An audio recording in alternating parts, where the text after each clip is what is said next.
Security and Enforcement, and the Subcommittee on Oversight, Investigations, and Accountability will come to order. Without objection, the chair is authorized to declare the committee in recess at any point. Without objection, the gentleman from Texas, Mr. Pfluger, is permitted to sit on the dais, and questions of both panels and witnesses will be allowed. The purpose of this hearing is to investigate the Biden administration's decision to cancel border barrier contracts and the negative impacts on local contractors and communities. Canceling border contracts has led to a substantial waste of resources, taxpayer funds, and time. Today, our subcommittee will investigate this decision and its effects on the American communities and businesses that have been impacted. I now recognize myself for an opening statement. Well, welcome to the Subcommittee on Border Security and Enforcement and Subcommittee on Oversight. There are two subcommittees that are joined to address this important matter, and we'll have two panels before us today. This joint hearing is to examine the effectiveness of the border barrier system and the effects of the Biden administration's cancellation of border wall contracts on the safety and security of the American people. I'd like to thank our witnesses for being here today, some of which traveled extensively to join us to discuss this important topic. Simply put, physical barriers work to deter and delay any form of criminal intent. In areas along the southwest border where there is some kind of physical barrier, illegal border crossings have decreased by up to 87%. From fiscal year 2017 to fiscal year 2020, during the construction of the border barrier system we'll be discussing today, the Department of Homeland Security never reported more than 1 million yearly encounters of illegal aliens at the southwest border. The border barrier system also allows Customs and Border Protection agents to respond and to detect threats or breaches using surveillance technology in place along the barrier instead of relying on manned patrol and other limited surveillance efforts. This is why earlier this year I introduced the Finish the Wall Act, requiring the Biden administration to resume construction of the border barrier system. In the 2.5 years since President Biden was inaugurated, there have been more than 5 million illegal border crossings and over 1.5 million gotaways, criminal runner gotaways. If this trend continues, the Biden administration is expected to reach nearly 2.5 million alien encounters at the southern border by the end of September for this year alone. The truth of the matter is that my colleagues and friends across the aisle find it difficult to deny that walls work. In fact, there's a long history of bipartisan congressional support in securing the border using physical barriers, such as fencing, innovative technologies, all-weather access roads, and lighting. Many of my colleagues across the aisle, including some members currently on this committee, have voted in favor of the Secure Defense Act of 2006.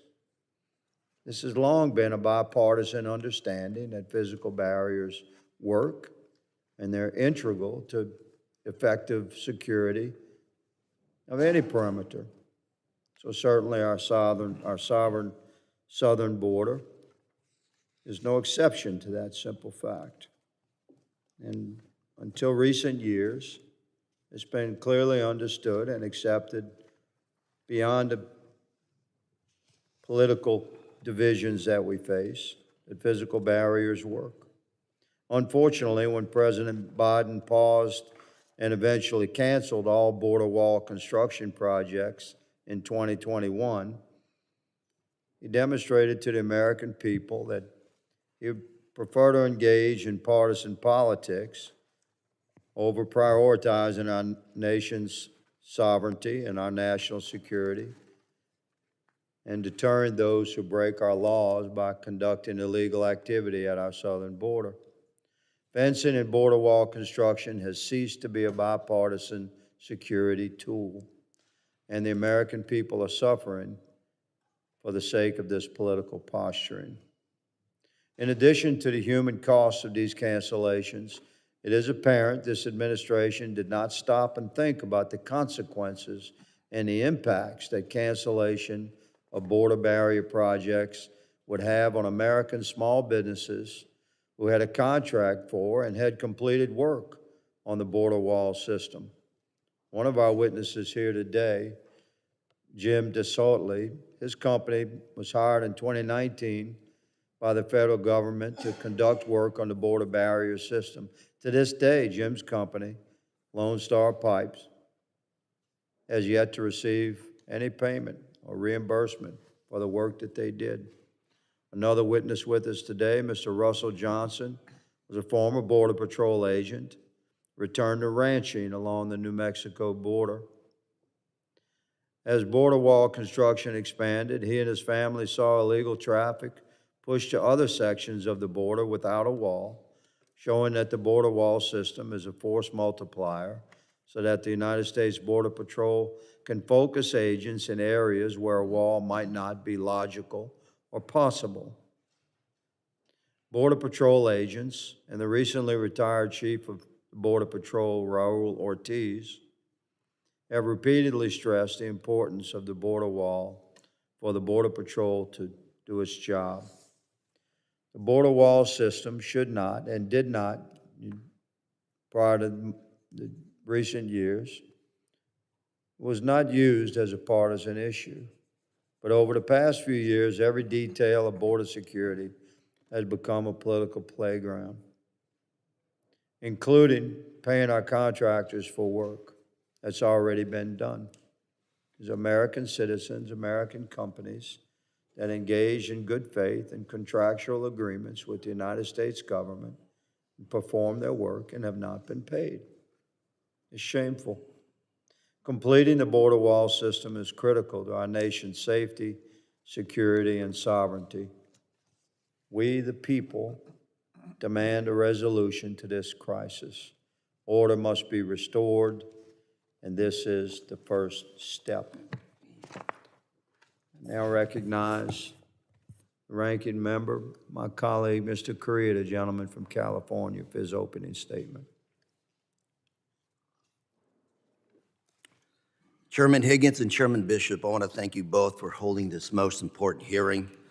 And I'm glad that we all agree here today that we need to secure our borders. I don't, however, believe that building a wall is the best way to achieve that.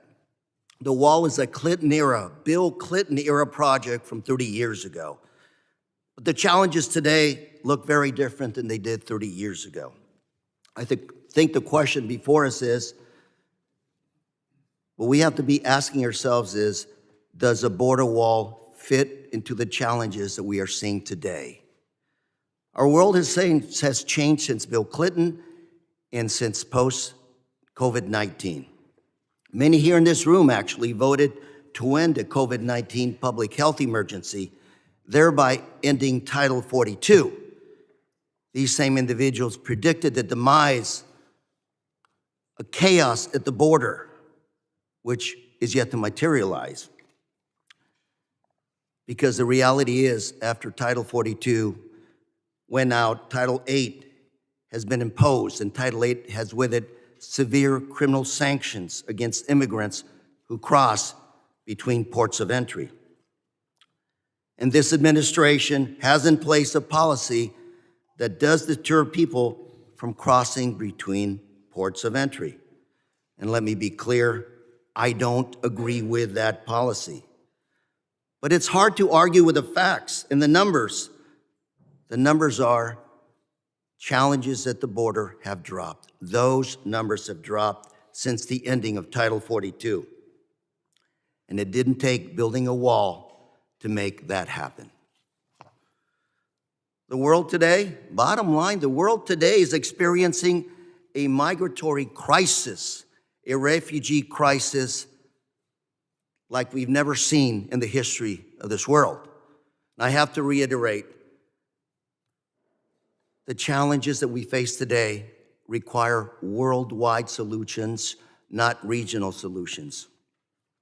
And let's be clear as well, the wall is not preventing migrants from coming to the United States, but rather the wall is directing migrants to cross in more remote and dangerous areas of the border. And it's no surprise then that the Border Patrol has seen more deaths and assisted in more rescues as a result of this policy. We've also seen more injuries, traumatizing families, and costing our hospitals millions of dollars. And as we will hear today from our witnesses, a local hospital in San Diego sector has witnessed an unprecedented increase in traumatic brain injuries and spinal injuries from border wall falls since 2019. To address border security, we need to address the push factors that are driving people to move north. No one wants to pick up and leave their homes and families. I ask you, if thousands of families are willing to trek through the dangerous Darien Gap to get to the United States, like the little girl in this photo behind me, you really think that a wall is going to stop a family from going north? Of course it won't. And that's why we need partnerships with Mexico and countries like in Latin America and Central America. This following chart shows the magnitude of the refugee challenge we're facing just in this region alone. And countries south of the border are stepping up to help us. Colombia, for example, has taken in 2.5 million refugees. Others, like Guatemala, are allowing new migrant processing centers to be established in Guatemala. And Mexico is also hosting thousands of refugees in Mexico. The wall never will help with cooperation in the region. Refugees are not just our problem or their problem. Refugees are our collective challenge and opportunity. Today, we are seeing the full integration of the North American markets. Let me repeat. Today, we are seeing the full integration of the North American markets. Some of my colleagues will argue that the wall is an important deterrent for smugglers and criminals unlawfully entering the United States. But you can't fix a problem using a 30-year-old solution. We heard last week during the hearings that transnational criminal organizations are exploiting legitimate private sector trade to move fentanyl precursors and fentanyl presses and fentanyl across China, Mexico, and the US. And now we're seeing precursors coming into the US through our seaports. A border wall does not address this kind of a challenge.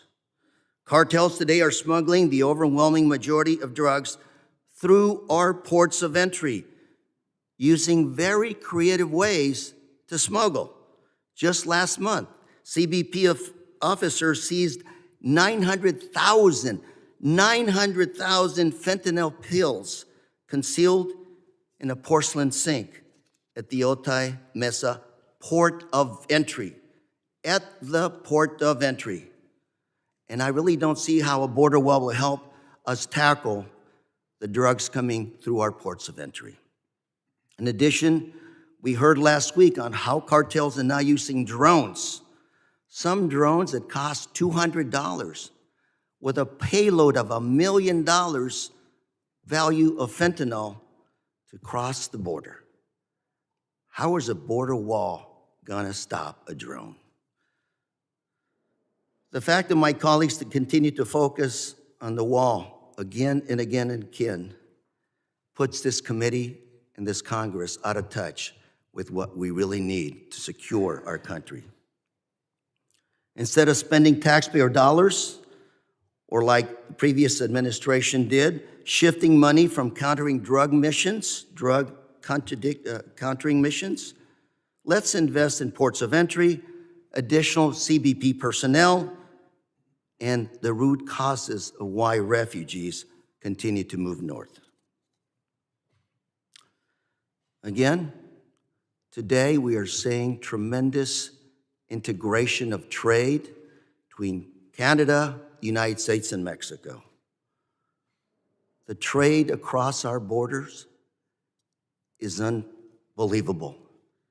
We have to invest in the technology to make sure that we stop drugs from coming into this country and make sure we continue to preserve the free flow of goods and services that help American consumers on a daily basis. Between ports of entry, we can deploy innovative technologies like sensors, autonomous towers to detect and identify threats. Some of these technologies are actually being manufactured in my district today. Let me conclude by saying that the Biden-Harris administration has engaged in these solutions. And I'm sad to say that my colleagues across the aisle voted against funding these initiatives to combat modern threats against proven solutions that are working today. Just ask the folks at the border. I hope that going forward, this committee can work together with others to combat not only the threats of today, but also the threats of tomorrow, and that we move beyond the solutions that were put in place 30 years ago. Thank you, Mr. Chairman, and I yield back. Thank you, Ranking Member Correa. I now recognize the chairman for the Subcommittee on Oversight, Investigations, and Accountability, the gentleman from North Carolina, Mr. Bishop, for his opening statement. Thank you, Mr. Chairman, and I'm glad to extend my welcome also to those who are attending today's hearing. And I have to take a point of departure from the opening statement of the ranking member, just articulated. Barriers are not some old technology. They aren't from some long ago thing from the Clinton administration. The Secure Fence Act was 2005, 2006. And the progress that was made was interrupted by the Obama administration first, and then, of course, all know that in 2019, President Trump declared a national emergency in recognition of the security and humanitarian crises at our southern border. But on the very first day in office, President Biden terminated President Trump's proclamation and halted construction of the border wall. While this purely political decision appeases a radical left open borders advocacy, it does nothing to enhance the security of Americans. The numbers do not lie. Since the 2018 election and the year following, border encounter numbers reached 20-year highs, broke records for encounters of aliens from countries other than Mexico, and more than doubled in every sector along the U.S.-Mexico border. Today, our crisis is at a boiling point.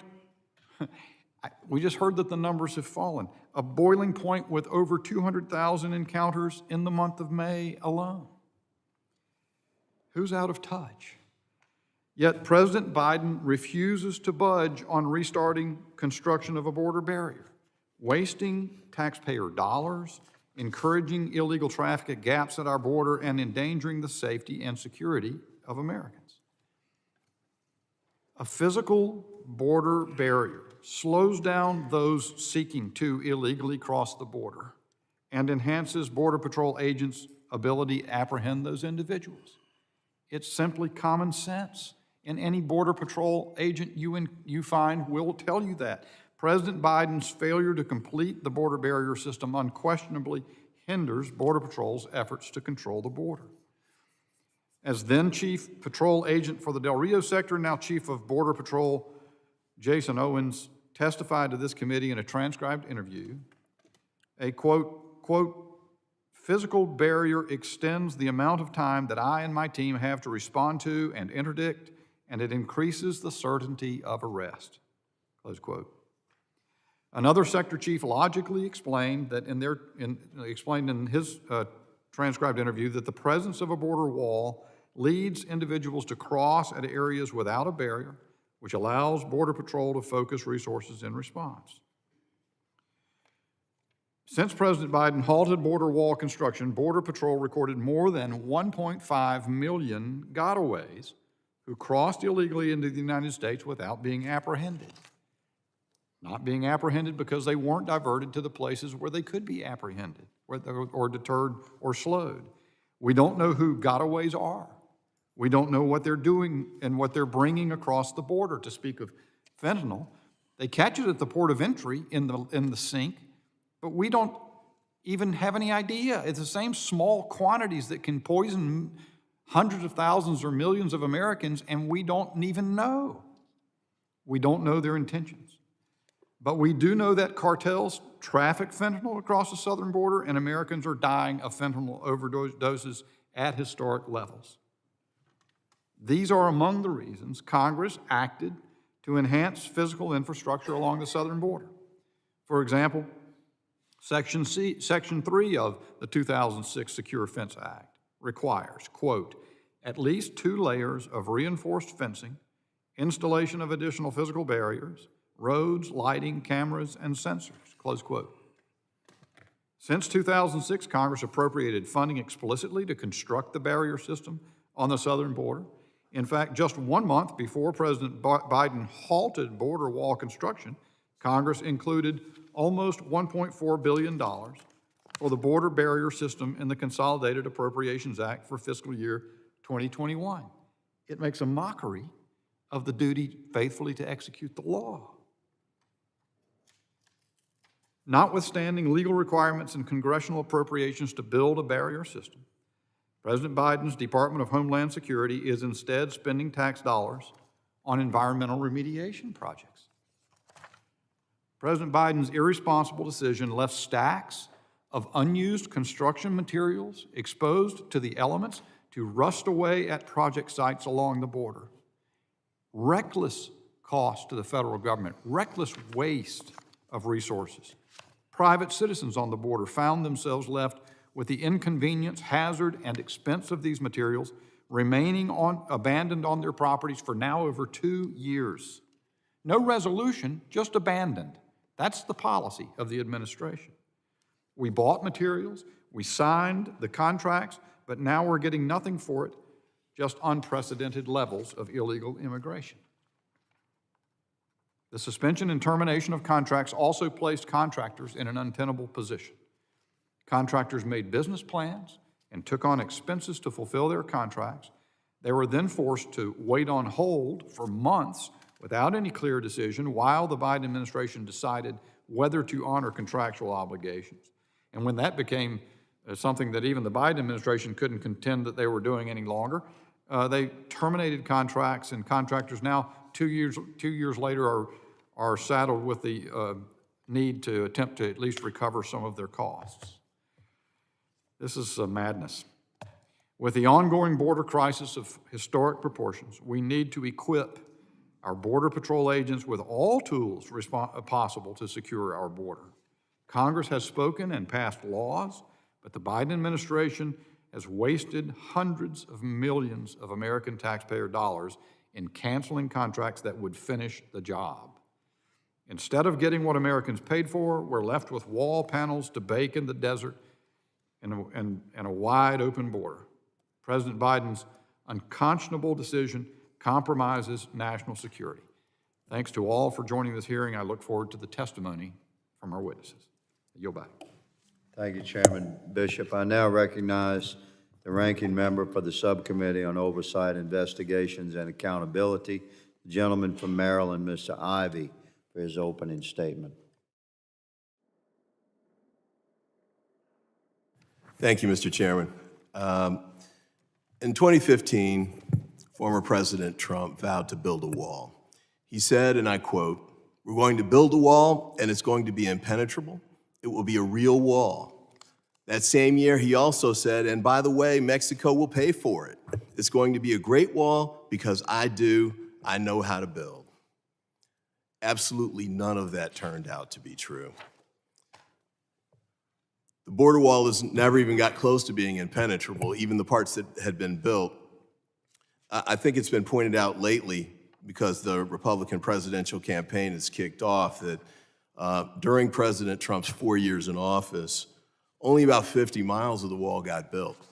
The rest of what was done was repairing the wall that, yes, the Obama administration had put up. And I also need to point out, too, that during that time period, the government spent $2.6 million to repair border wall breaches from years 2019 to 2021. The maintenance records show widespread damage, demonstrating the wall's limitation as an impediment to illegal crossing. It didn't even stand up to winds. Sometimes it was knocked over by flooding and the like. The CBP discovered 40 tunnels from 2017 through 2021, with the greatest number being discovered in 2020. So not only were the cartels going over the wall, as Mr. Correa pointed out, and they're doing that in increasing amounts with the drones that they're now using, and they were driving around the walls, and we went down to look. The walls don't do anything to block off traffic going up and down the streets, and they're certainly going under the walls as well. And don't forget the cheap ladders used to climb over the wall. We had photographs that I've seen about this. Even though they raised the height of the walls, people were still able to go over the walls, or sometimes just buy, Home Depot kind of saws and cut through it. So to build his wall, since Mexico didn't pay for it between 2017 and 2020, Congress appropriated $4.5 billion for the construction of the new and replacement barriers along the southwest border. And then former President Trump pulled $10.5 billion, diverted it, $6.3 billion from the Department of Defense for its counter-drug programs, $3.6 billion from military construction projects, including schools and daycare centers for military families, and $600 million from the Department of Treasury's forfeiture of funds. And as I mentioned, that led to building 52 miles over the years. That amount of money, the result at the end of the Trump administration was 52 miles of new wall. When President Biden got into office, the remaining funds he sent back to where they were supposed to have gone to start with. But it's clear, and the GAO reported in 2021, that Mr. Trump's desire led to a great deal of waste. One of the issues, and we'll be able to talk about the contracting issue later on, but rather than doing competitive contract bids, because they had declared an emergency or moving quickly, they did sole source and direct let contracts, which led to, in some instances, contracts that weren't competitively bid and didn't necessarily get the best results for dollars and cents for the American people. Because the way the federal contracting system is structured, you want to have competition whenever you can so that you can get the best price. But the way the President Trump ran these programs, it bypassed those and other issues too, like environmental protections, in order to quote unquote address the emergency that he needed to do to build the wall. I think along the lines, and I'll shorten it up because Mr. Correa said a lot of the things that I wanted to hit on too. I think it's pretty clear at this point that building the wall, and I believe H.R. 2, which is passed by my Republican colleagues, I believe it came out of this committee with no Democratic support, calls for the construction of 900 more miles of wall. Now, at the rate that the President Trump was going, I guess that'll take like 45 years to do that, and the cost would be astronomical. I think it's clear at this point that because the cartel is already, just from a technological standpoint, bypassed the type of protections that a wall could have provided maybe 20 or 30 years ago, putting that kind of money into those programs as opposed to the things that meet head-on what they're doing in the cartels to get fentanyl into the United States, since 92% of it comes through the ports of entry, not where the walls are or even in between the ports of entry. I think we need to focus on that. I did want to make one last point, though, to Mr. Jeffress of the Army Corps of Engineers. In reading the testimony, I did have concerns about what had happened with Lone Star Pipeline contractors. So I do want to have a chance to ask you about that. I think he sent a letter, he didn't send testimony, but that's fine, the point's the same. I do want to make sure that to the extent innocent contractors got caught up in the changes of the politics that come out of Washington, D.C., they don't suffer for it. So with that, Mr. Chairman, and I did have two articles I wanted to offer to the record. We'll come back to this in a minute. Southern border eerily quiet after policy shift on asylum seekers. This is out of the Washington Post on July 12th, and also from the Post, an opinion piece on Biden's border policy. Critics, both left and right, are wrong. Without objection, Thank you, Mr. Chairman. With that, I yield back. the gentleman yields. Other members of the committee are reminded that opening statements may be submitted for the record. I'm pleased to welcome our first panel of witnesses. I ask that our witnesses please rise and raise their right hand. Do you solemnly swear that the testimony you will give before the Committee on Homeland Security of the United States House of Representatives will be the truth, the whole truth, and nothing but the truth, so help you God? Let the record reflect that the witnesses have answered in the affirmative. Thank you. Please be seated. I'd like to now formally introduce our witnesses. Ms. Natina Cooper serves as the Acting Deputy Executive Assistant Commissioner for Enterprise Services at the United States Customs and Border Protection. Colonel Jason Jeffress graduated from West Point Military Academy in 1996 and currently serves as the head of contracting activities for the United States Army Corps of Engineers. And Ms. Rebecca Gambler is the director of the United States Government of Accountability Office's Homeland Security and Justice Team, where she leads projects concerning border security, immigration, and election issues. I thank the witnesses for being here today. The witnesses' full statements will appear in the record. I now recognize Ms. Cooper for 5 minutes to summarize her opening statement. Thank you.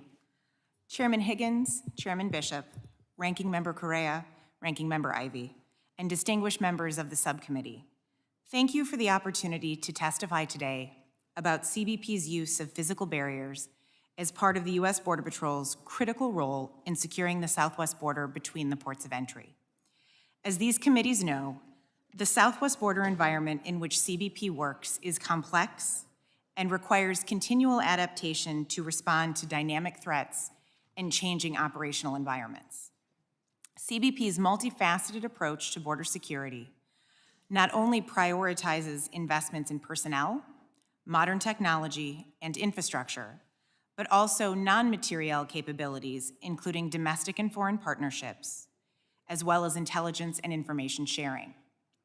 Additionally, the immense diversity of terrain, threats, and operational conditions across each Border Patrol sector along the southwest border requires that CBP acquire and deploy the right combination of resources, including physical barriers and related attributes, tailored to address specific operational requirements and enhance our detection and interdiction of unlawful cross-border activities.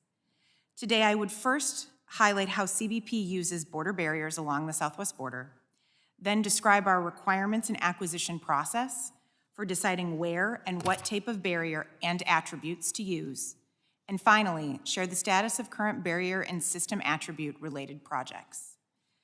First, CBP uses barriers to impede unlawful entries into the United States and to provide agents additional time to effectively and safely respond to incidents that require a law enforcement resolution.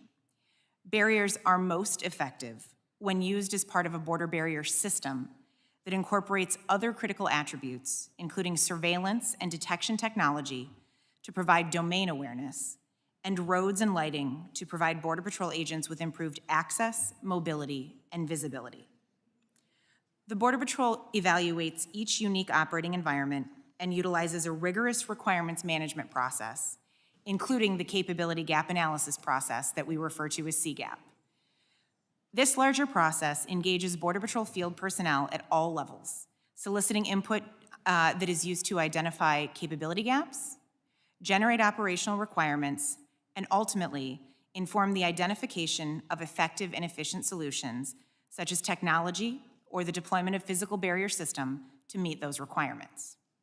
USPP uses its requirements development process, including a complementary decision support tool, to prioritize investments in border barrier solutions.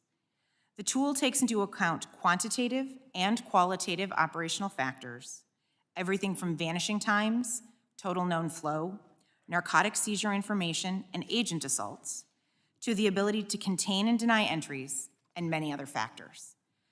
The scoring created by this tool supports the prioritization and decision-making process. Through an established governance structure, USBP layers the latest intelligence on changing operational conditions over the raw scoring of the tool to finalize a prioritized list.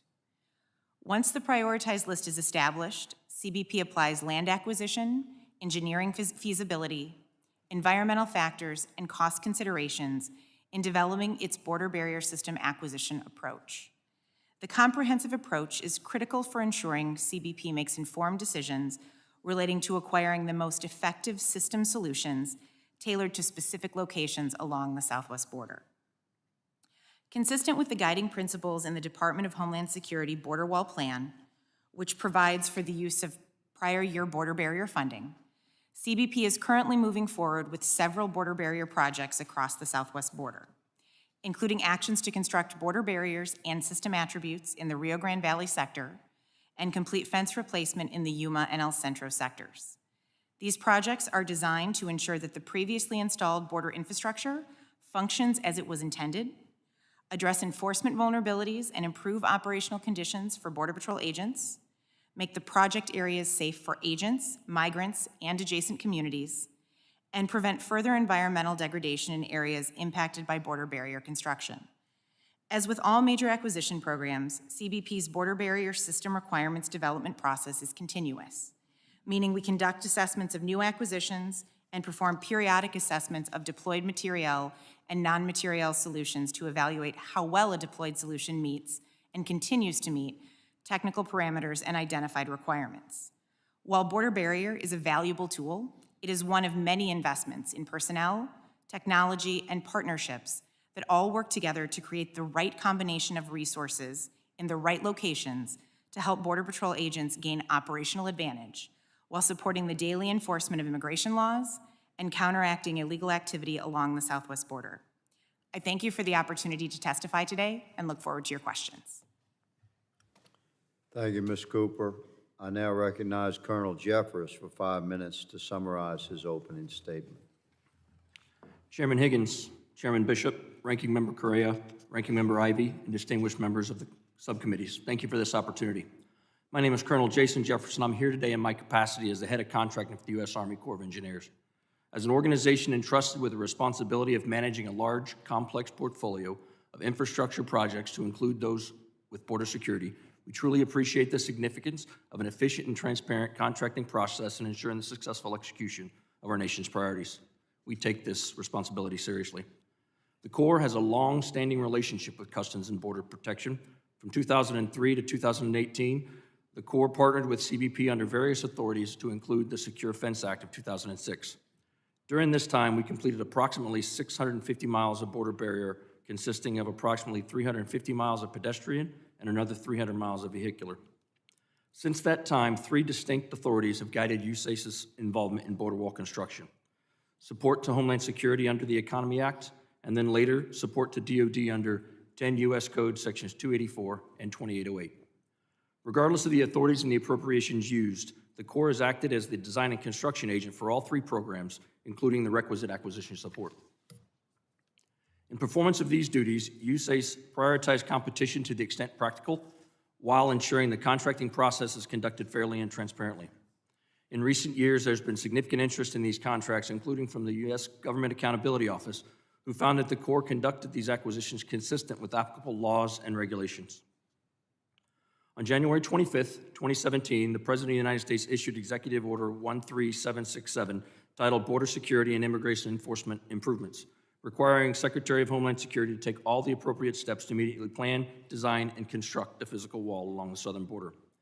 USACE received this mission to support these efforts under the Economy Act.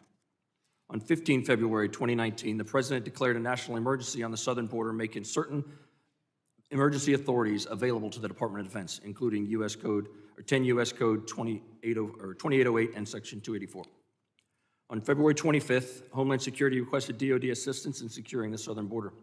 On March 25th, USACE received formal designation as the construction agent for these programs, with the direction for the construction to begin at the end of that fiscal year.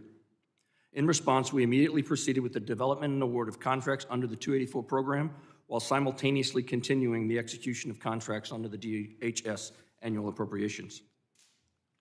On September 3rd of that year, the Secretary of Defense provided specific guidance on the undertaking of emergency military construction projects pursuant to 10 U.S. Code 2808.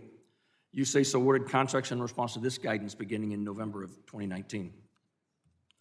On January 20th, 2021, the President terminated the national emergency declaration with respect to the southern border and directed the secretaries of both departments to pause construction and obligation of funds and to create respective implementation plans.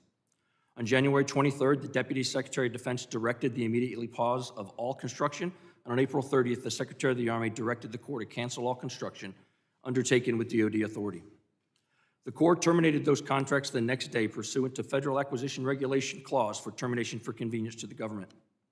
This termination process has numerous steps, including a receipt of termination settlement proposal from each prime contractor, followed by an audit of these proposals by the Defense Contract Audit Agency. Only then can the contracting officer begin negotiating final contract settlement amounts. This is a lengthy process and is still ongoing and projected to continue into 2024 for some contracts.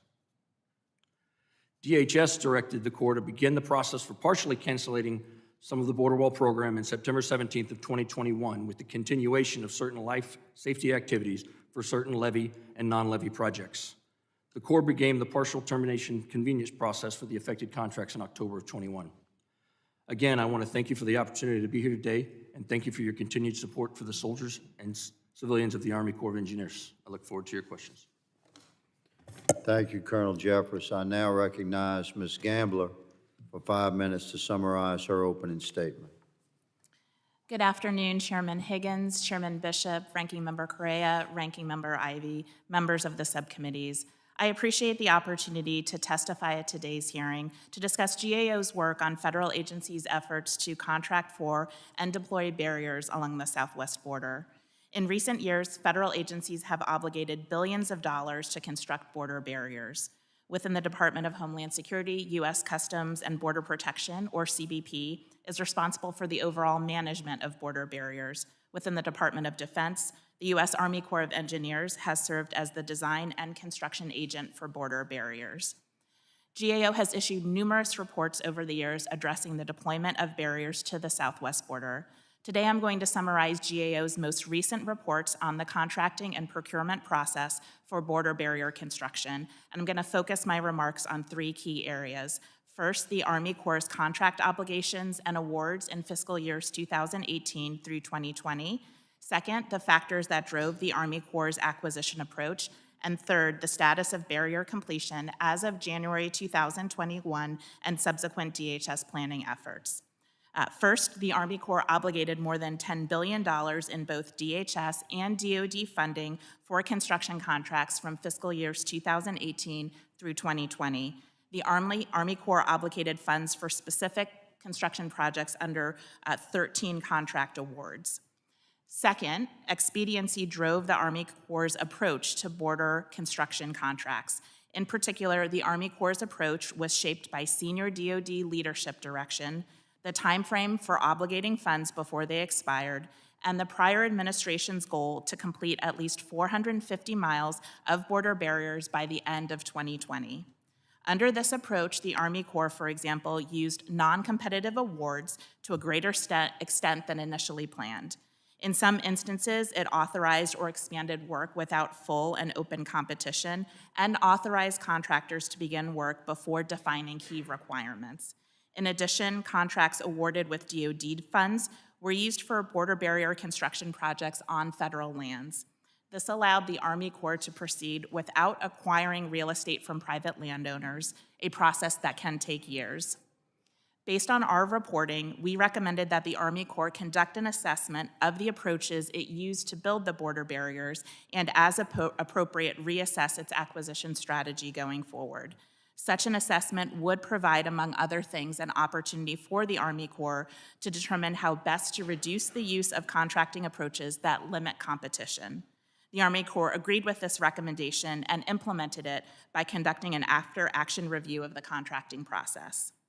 Finally, with regard to the status of barrier construction, from fiscal years 2018 through 2020, the Army Corps contracted for more than 600 miles of border barriers. Approximately 32% of the miles to be built under these contracts were new barriers in areas where no barriers had previously existed, while about 68% of the miles were to replace existing barriers. As of January 2021, when the new administration issued a proclamation pausing ongoing construction for the border contracts, the Army Corps had built approximately 450 miles of barriers. However, about 85% of the miles constructed represented the installation of barrier panels rather than the completion of the full barrier system, which includes technology, lighting, and roads for maintenance and patrolling. This was because the Army Corps had structured many of its DoD-funded awards to prioritize the construction of barrier panels rather than the full barrier system. Following the January 2021 pause, DHS suspended performance on border barrier contracts and construction activities, with the exception of activities related to ensuring project sites were safe and secure. DHS also developed a plan for the use of border barrier funds as called for in the presidential proclamation. Under this plan, DHS noted its intent to use funds to continue addressing safety hazards, identify actions to address environmental damage from past barrier construction, and install system attributes. Thank you again for the opportunity to testify at today's hearing. This concludes my prepared statement, and I would be happy to answer any questions members may have. Thank you, Ms. Gambler. Members will be recognized by order of seniority for their 5 minutes of questioning. An additional round of questioning may be called after all members have been recognized. I now recognize myself for 5 minutes of questioning.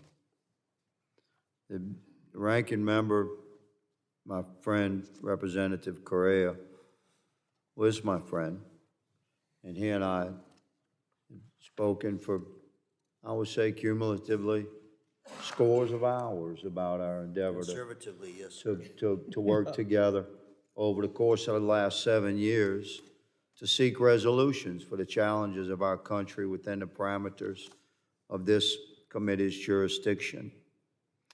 And we're each frustrated regarding some of the political barriers that have been well established that we have to cross in order to confront the true issues. So I'm going to effort today, as somehow during the course of my 62 years of life, the Lord has illuminated this path for me, and here I sit. So I'm going to ask members on both sides of the aisle to let's truly listen to the expertise of the witnesses today. Majority and minority witnesses. None of us should claim to know greater than the witnesses that we call before our committees when they're specifically chosen for their history and their area of expertise. Physical barriers have worked to deter criminal action since the dawn of man. They continue to work, and it's not reflective of intellectual soundness to just deny the fact that physical barriers work to restrict criminal activities. The systems we had designed, 21st century technology, some of which we cannot even discuss, but the technologies that were built into the physical barrier systems that were planned during the Trump administration would most certainly have allowed us to view up to 5 miles into the Mexican territory, our southern border. And it's a great deterrence for intended criminal crossings. I asked Ms. Cooper, CBP has been on record affirming the effectiveness of barriers. You've made that clear. And yet the policy decision was made to to cancel construction of the barriers on the president's first day in office. Does CBP believe this is an effective policy decision?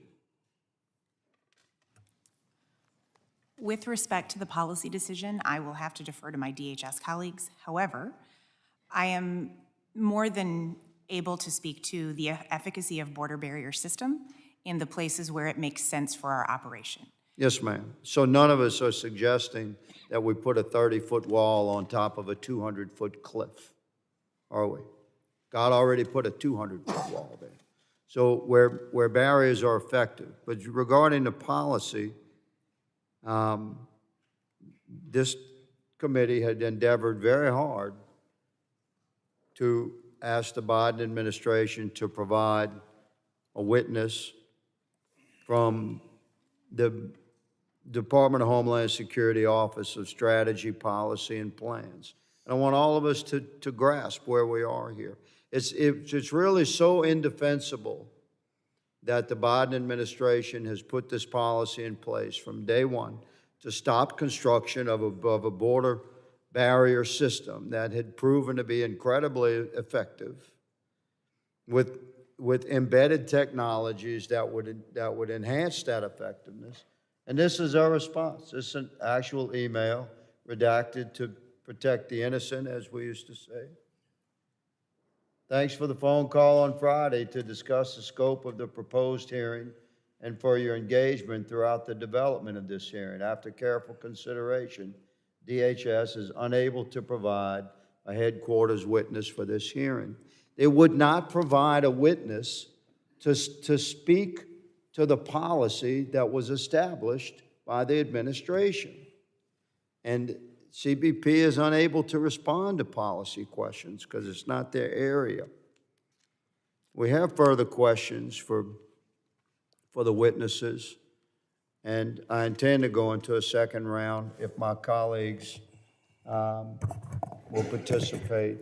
My time has expired for this round, and I recognize my colleague, Mr. Correa, for questioning. Thank you, Mr. Chairman. I want to thank you also for framing this debate as it should be framed, which is our common interest in protection of our country, protection of our citizens. And although we may disagree in a lot of ways of doing it, the bottom line is we have the same objectives. My issue, sir, if I may call you my good friend, Mr. Higgins, is not with national security, it's with the way to approach it. I've lived most of my life near the border, native Californian. I've seen things change, rechange.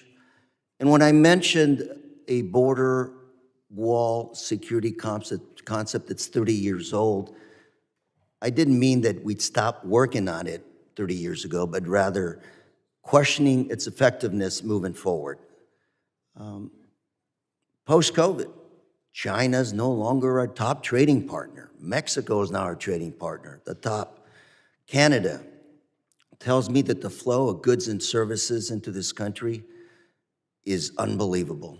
And that's just based on yesterday's statistics from a month or two ago or 3 months ago. God knows what those statistics are going to be today. We're going to continue to trade with our partners. If we think about our border to stop refugees, border to stop illegal drugs, we're forgetting about the other borders in this continent. Mexico's southern border, Guatemala's border, the Darien Gap in Panama, where Panama's beginning to engage with us, is engaging with us in addressing that refugee flow in that very dangerous area. I mentioned Colombia, many other countries that are working with us. I would argue that border security is not our southern border. As General Kelly, the former Secretary of Homeland Security, would say, our border security does not start and end at our border. That's just the refugee challenge. Again, record number of refugees in the world as well as this hemisphere. Shifting to fentanyl issue. I've gone to the border numerous times since I discovered that I'd be the ranking member on this committee, to educate myself on the facts. Go back and kick the tires to make sure that the policies that we're engaged in are going after the right elements. Talk to those border agents. I've gone to those ports of entry. Only 2%, 2 to 4% of the vehicles, passenger vehicles, are inspected, looked at when they go north. Something like 15% of the huge semis coming across the border are actually inspected as well. If you really want to put a dent on the illegal drug trade on fentanyl, go where that gusher is. It's our ports of entry. We can talk about gotaways all you want to talk about. When you look at the record seizures by our good men and women at the border, it's at the ports of entry. We all have priorities. We all have a limited number of dollars to spend. We can prioritize. Ms. Cooper, you've said a lot of things in your testimony. I have about a minute left here.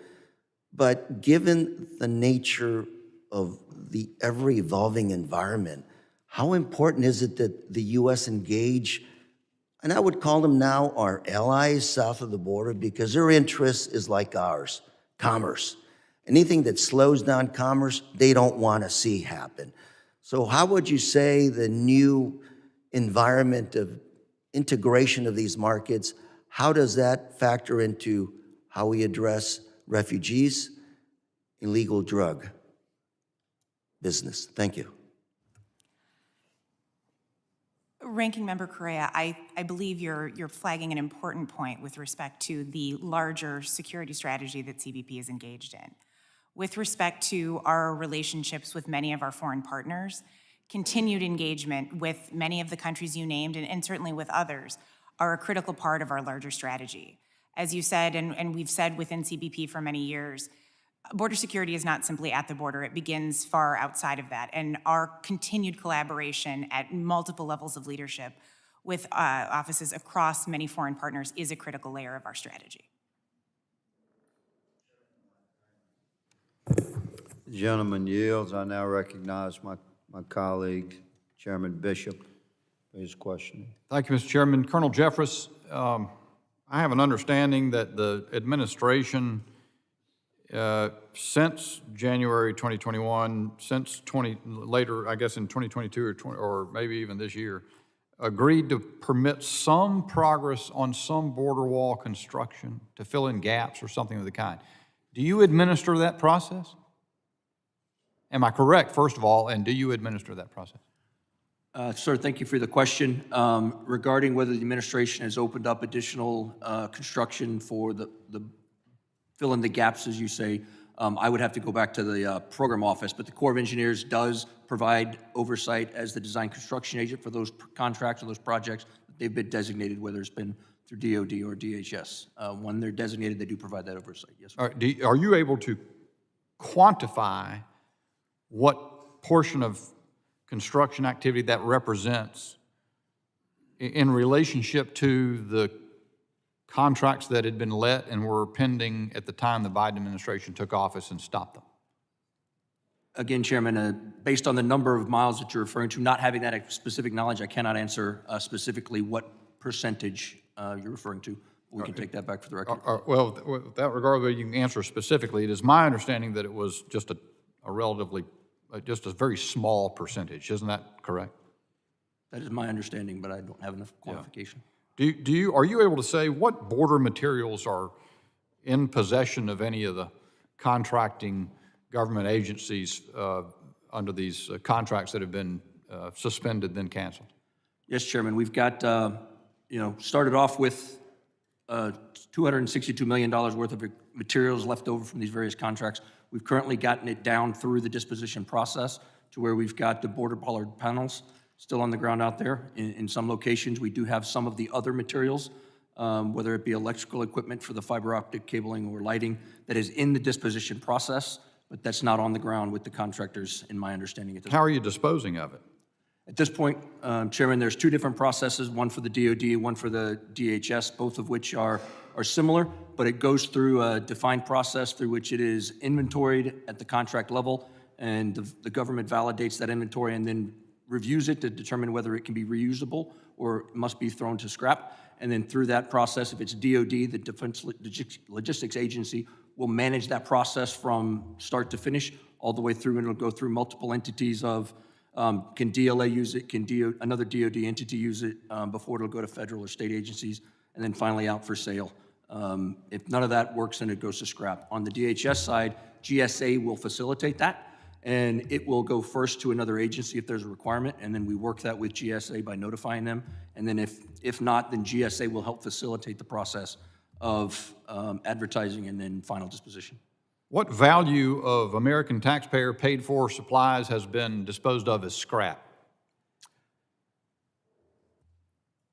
I am sorry, Chairman, I don't have that exact number on me right now. Do any of the witnesses know the answer to that, whether precisely or roughly?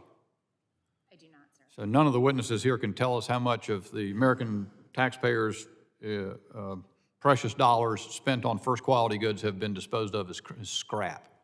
Is that correct?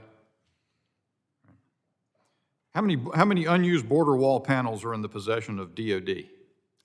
Currently in possession of DOD, we have 20,822 at various storage locations. What is the cost to DOD to store and secure unused border materials per day? So that is a very interesting question, in the fact that we don't incur the cost by day. Those contracted storage rates are valued inside their termination proposals because the contractors are required for that. So Are you able to provide any stat here about the cost of storage? Yes, sir. At this point in time, we've run a running point-in-time estimate. It constantly changes based on what we've turned in. We currently believe that based on the amount of disposition, or the disposition that's been conducted, the amount of material still on the ground, we're looking at about $160,000 a month for the storage of the material on the DOD process at this time. How much did DOD spend on storing unused border materials in fiscal years 2021 and 2022 total? Sir, again, that would be wrapped inside the fixed price contract, and I can't provide that cost. All right.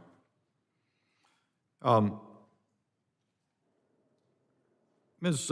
Gambler, I don't know if you can speak to this. I understand that that GAO at one point said this was a mere programmatic delay, didn't violate the Impoundment Control Act, but that was in 2021. What about 30 months later?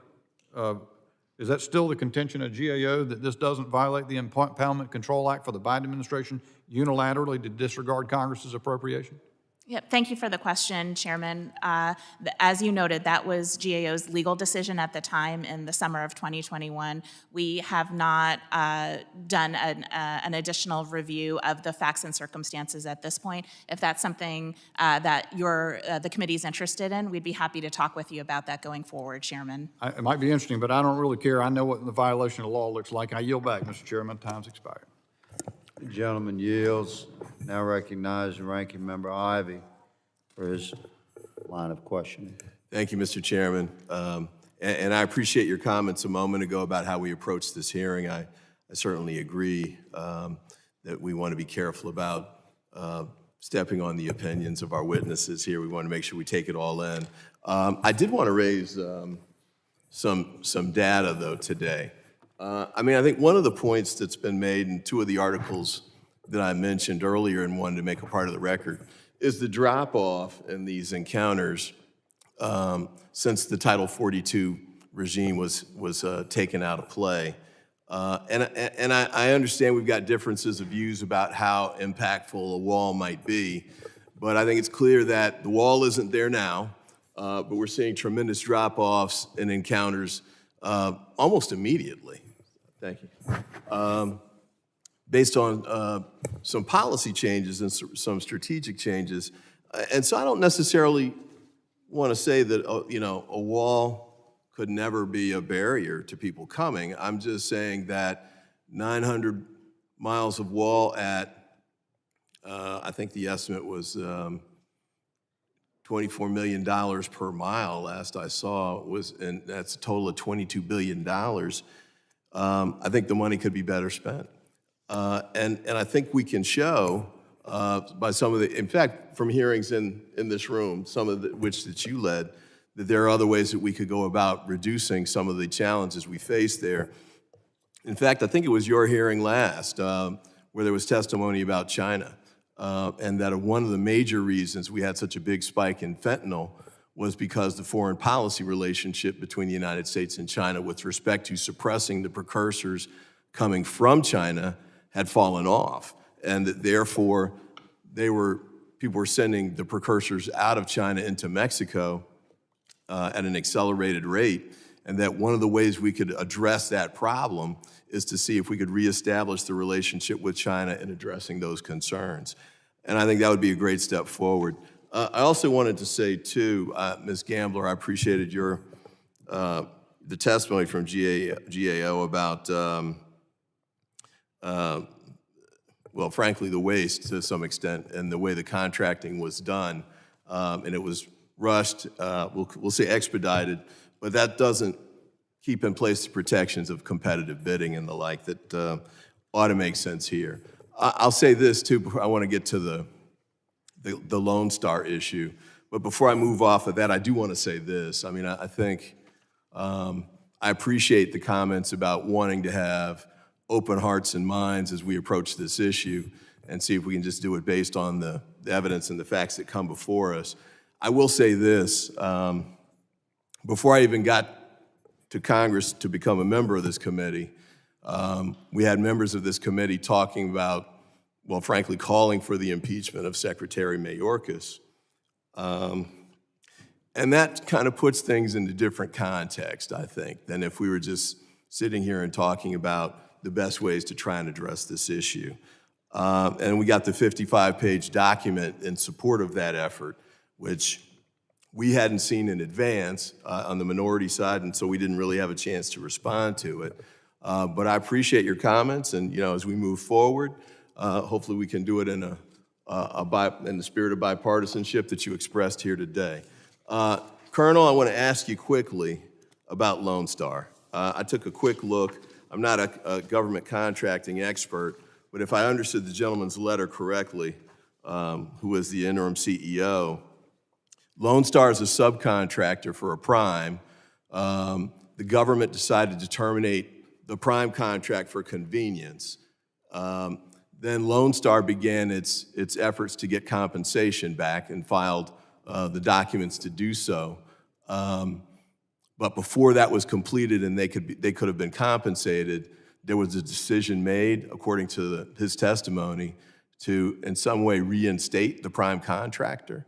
And so that left Lone Star in a position where they couldn't get compensation for termination of the contract because the contract had been reinstated. So even though they weren't actually doing any work and getting paid, they weren't able to get compensated either. That doesn't sound right to me. What am I missing here? Thank you, Congressman Ivey, for the question. That's without having the insight into the specifics of that one subcontractor, I didn't have the chance to deep dive into that. I can speak to subcontracting relationships in general. The government's contract is with the prime. The prime is who we interface with, and they're responsible for other subs. In this particular case, what I was able to determine is that Lone Star is on the DHS side, so some of those contracts are partially terminated for the border wall construction while other efforts were ongoing. Again, not being able to speak to what they could do specifically, but the process is laid out in FAR Part 49, 112 when it comes to partial payments and those type of things. When the prime contractor is ready for an interim termination settlement, they can submit their interim proposal. We will review it, analyze it, and then provide payment accordingly if it is in league with what's going on. In this particular case, because I don't have, or the government does not have privity of contract into the relationship between the prime and Lone Star, the government does not pay subcontractors directly. We highly encourage our primes. We hold them accountable for not doing what they're supposed to, but we still can't force them to use the money that we pay for them. It's their business arrangement back down to the subcontractor. Could I do just, I know I'm over, but just a quick follow-up on that? It's been 30 years since I've done government contracting, but I thought there was a flow-down provision so that if a prime got paid, the federal government could require them to pay the sub. And so, I don't want to cross any ethics lines here. This isn't a company that's asked for my assistance. They're not in my district, and I'm certainly not trying to leverage an adjudication of this in a hearing room where I don't know all the details. But it does seem to me that companies in this scenario, we ought to be able to find a way to try and make them, if not whole, at least find some degree of compensation, because they've gone apparently a couple years without being able to do the work that they could get paid for, even though they legitimately reasonably relied on the fact that the prime had gotten the contract and they'd been given a subcontract to perform certain work. So if you could follow up perhaps with the committee on the status of that to the extent you can, we'd appreciate it. Absolutely. Yes, sir. Thank you, Mr. Chairman. The gentleman yields, and we have all witnessed 2 minutes and 8 seconds of bipartisan cooperative effort. I recognize my colleague, the gentleman from Mississippi, Mr. Ezell. Thank you, 5 Mr. minutes Chairman. for question. Thank you. The evidence is clear that a wall at our southern border will deter illegal immigration and stop the flow of drugs into this country. It's frustrating to see that the Biden administration and policies that would protect American citizens. On top of this, the cancellation of border wall construction has cost the taxpayer millions of dollars and has harmed many small businesses. Mrs. Gambler, it's well known that the termination of the border wall system has wasted millions of taxpayers' dollars. Specifically, the halted contracts caused construction materials to go unused, causing the taxpayers $6 million a day. Has GAO estimated the federal government's daily cost of storing these unused materials? We have not, but I would just note, as we've been discussing, federal agencies are required to compensate or to pay contractors for goods and services rendered and any costs associated with terminating contracts. And so while we haven't estimated some of the costs associated with storing goods or termination of contracts, government agencies are required to pay those costs to contractors. Thank you. We've talked about some options that the federal government has to dispose of these unused construction materials. Are there any avenues for CBP or the Army Corps of Engineers to transfer materials to state or local governments? That is something that GAO has not looked at, and I would defer to my co-witnesses on the panel to give more insight to that question, sir. Sir? Yes, sir. Thank you for that question. The disposition process I had defined a little bit earlier is unique to the system that we're talking about, whether it's DHS or DOD. But yes, throughout the process, if it goes into the DOD, ultimately after DLA, DOD, and other federal agencies, the state or another municipality would be one of the potential receipt of those panels if it made it that far. Yes, sir. Thank you. Do you believe it's more expensive for the federal government to cancel existing border wall contracts, or is it more expensive to resume the construction? Again, that is not an area that GAO has looked at. And again, I would defer to the witnesses on the panel with me in case they have more detailed information on costs. Anybody?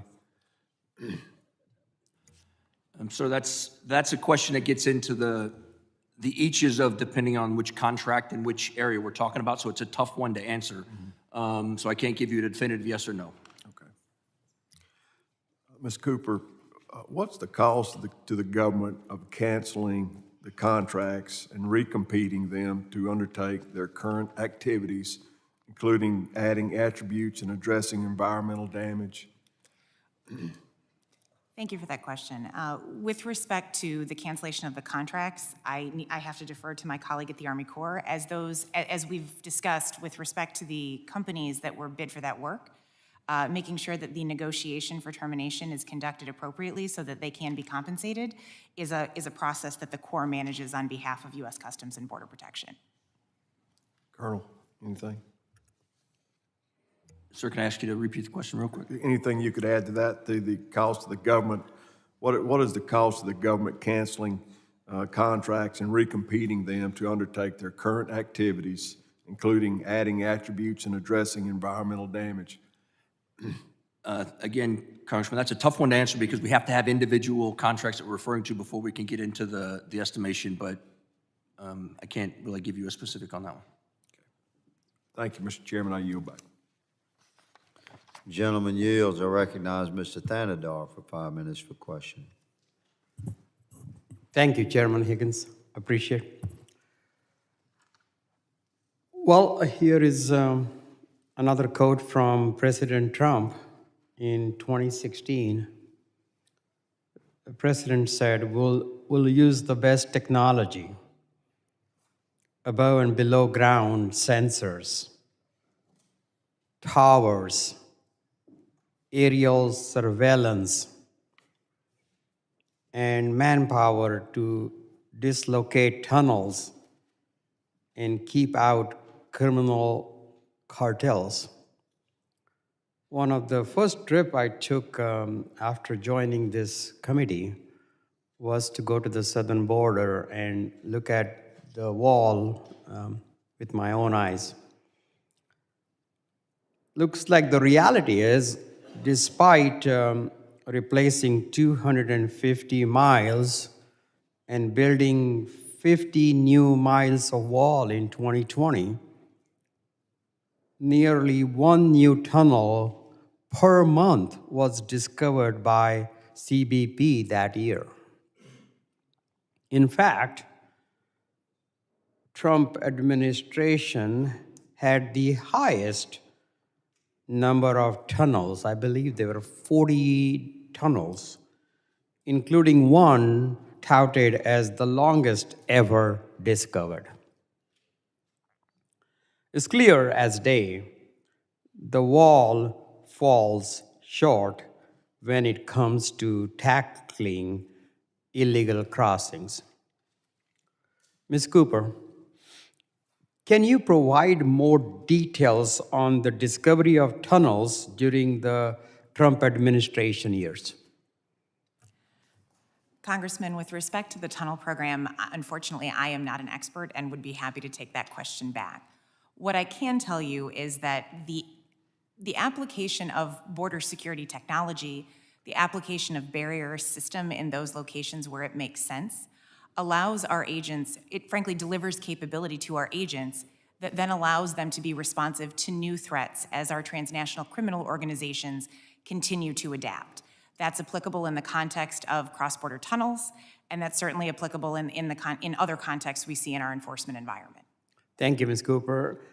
Also, how would you respond to the argument that using taxpayer funds to construct the wall is more effective approach than implementing comprehensive border security measures, including enhanced intelligence, interdiction efforts to combat illegal activities such as drug smuggling and human trafficking through the tunnels?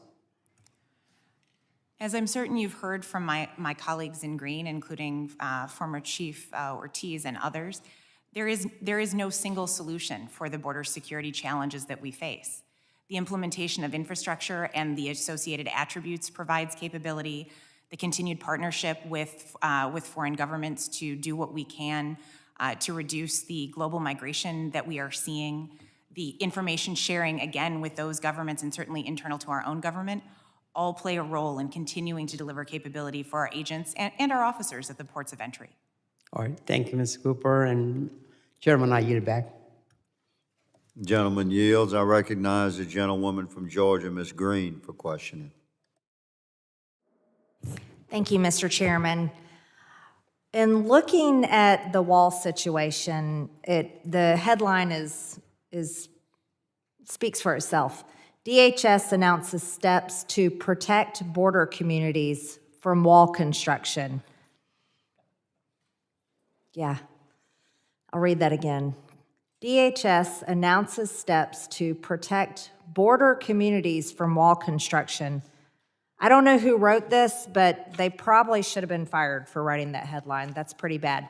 Let's talk about walls. Walls are very important for most countries. There's many countries with walls. I have one article here that comes from earlier this month that says, talking about 65 countries have erected fences on their borders, also talking about walls, talking about security fears, widespread refusal to help refugees. have fueled a new spate of wall building around the world.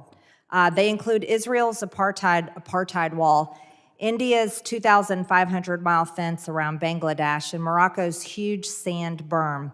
So many countries around the world agree that walls are important in protecting the people within the country, protecting their national security interest. I'd also like to really praise President Trump's administration that the contractors completed most of the DoD-funded border barrier bollards by the end of December 2020 as scheduled. I'm impressed with that because I own a construction company and I love to see a project completed on time. They truly did a remarkable job, and it's unfortunate it's unfinished. In my district alone, we have fentanyl deaths, and that is what really upsets me. We've had many fentanyl deaths, but the El Paso sector, with the BOR El Paso sector, has experienced a significant reduction in drug and smuggling activities in areas where the border wall system was built.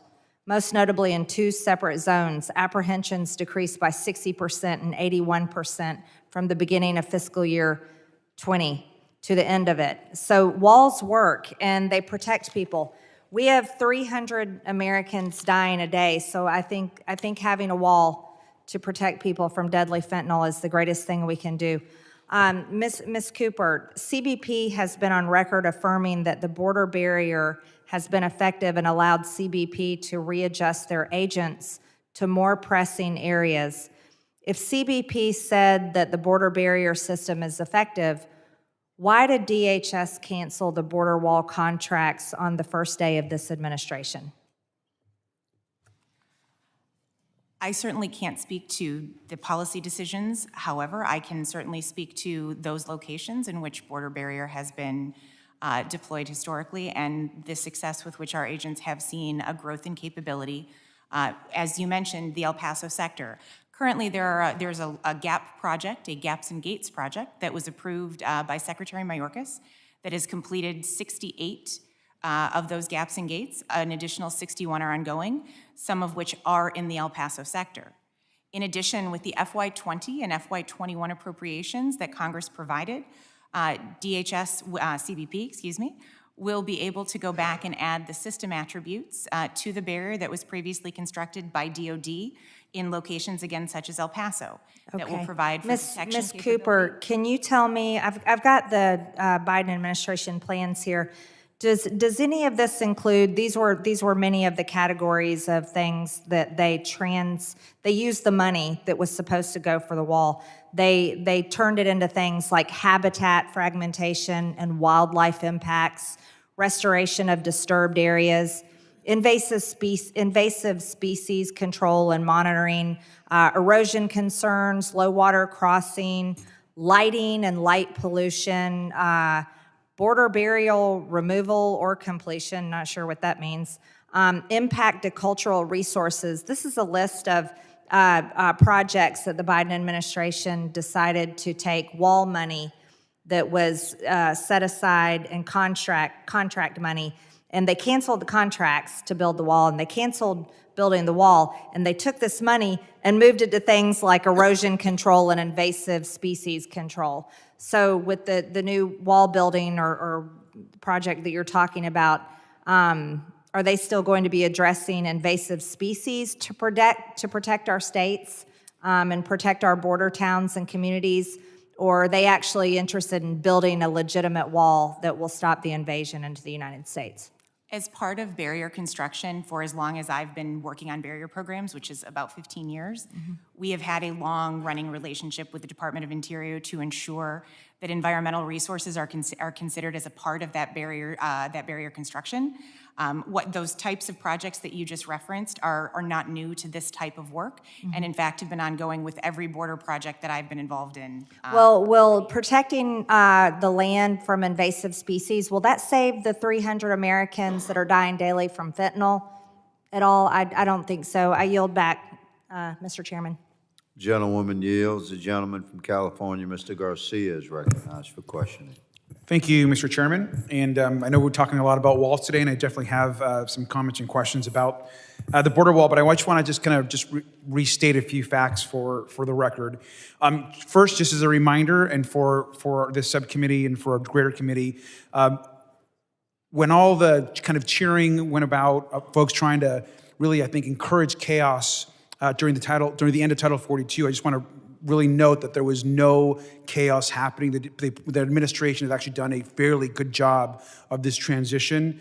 I also want to confirm that Border Patrol chiefs have confirmed for Congress that the present situation is actually manageable. We've heard this time and time again. They have said, in many of their own words, there is no crisis at the border.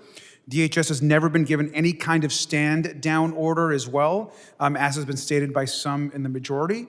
We have a shared mission of a secure and orderly border.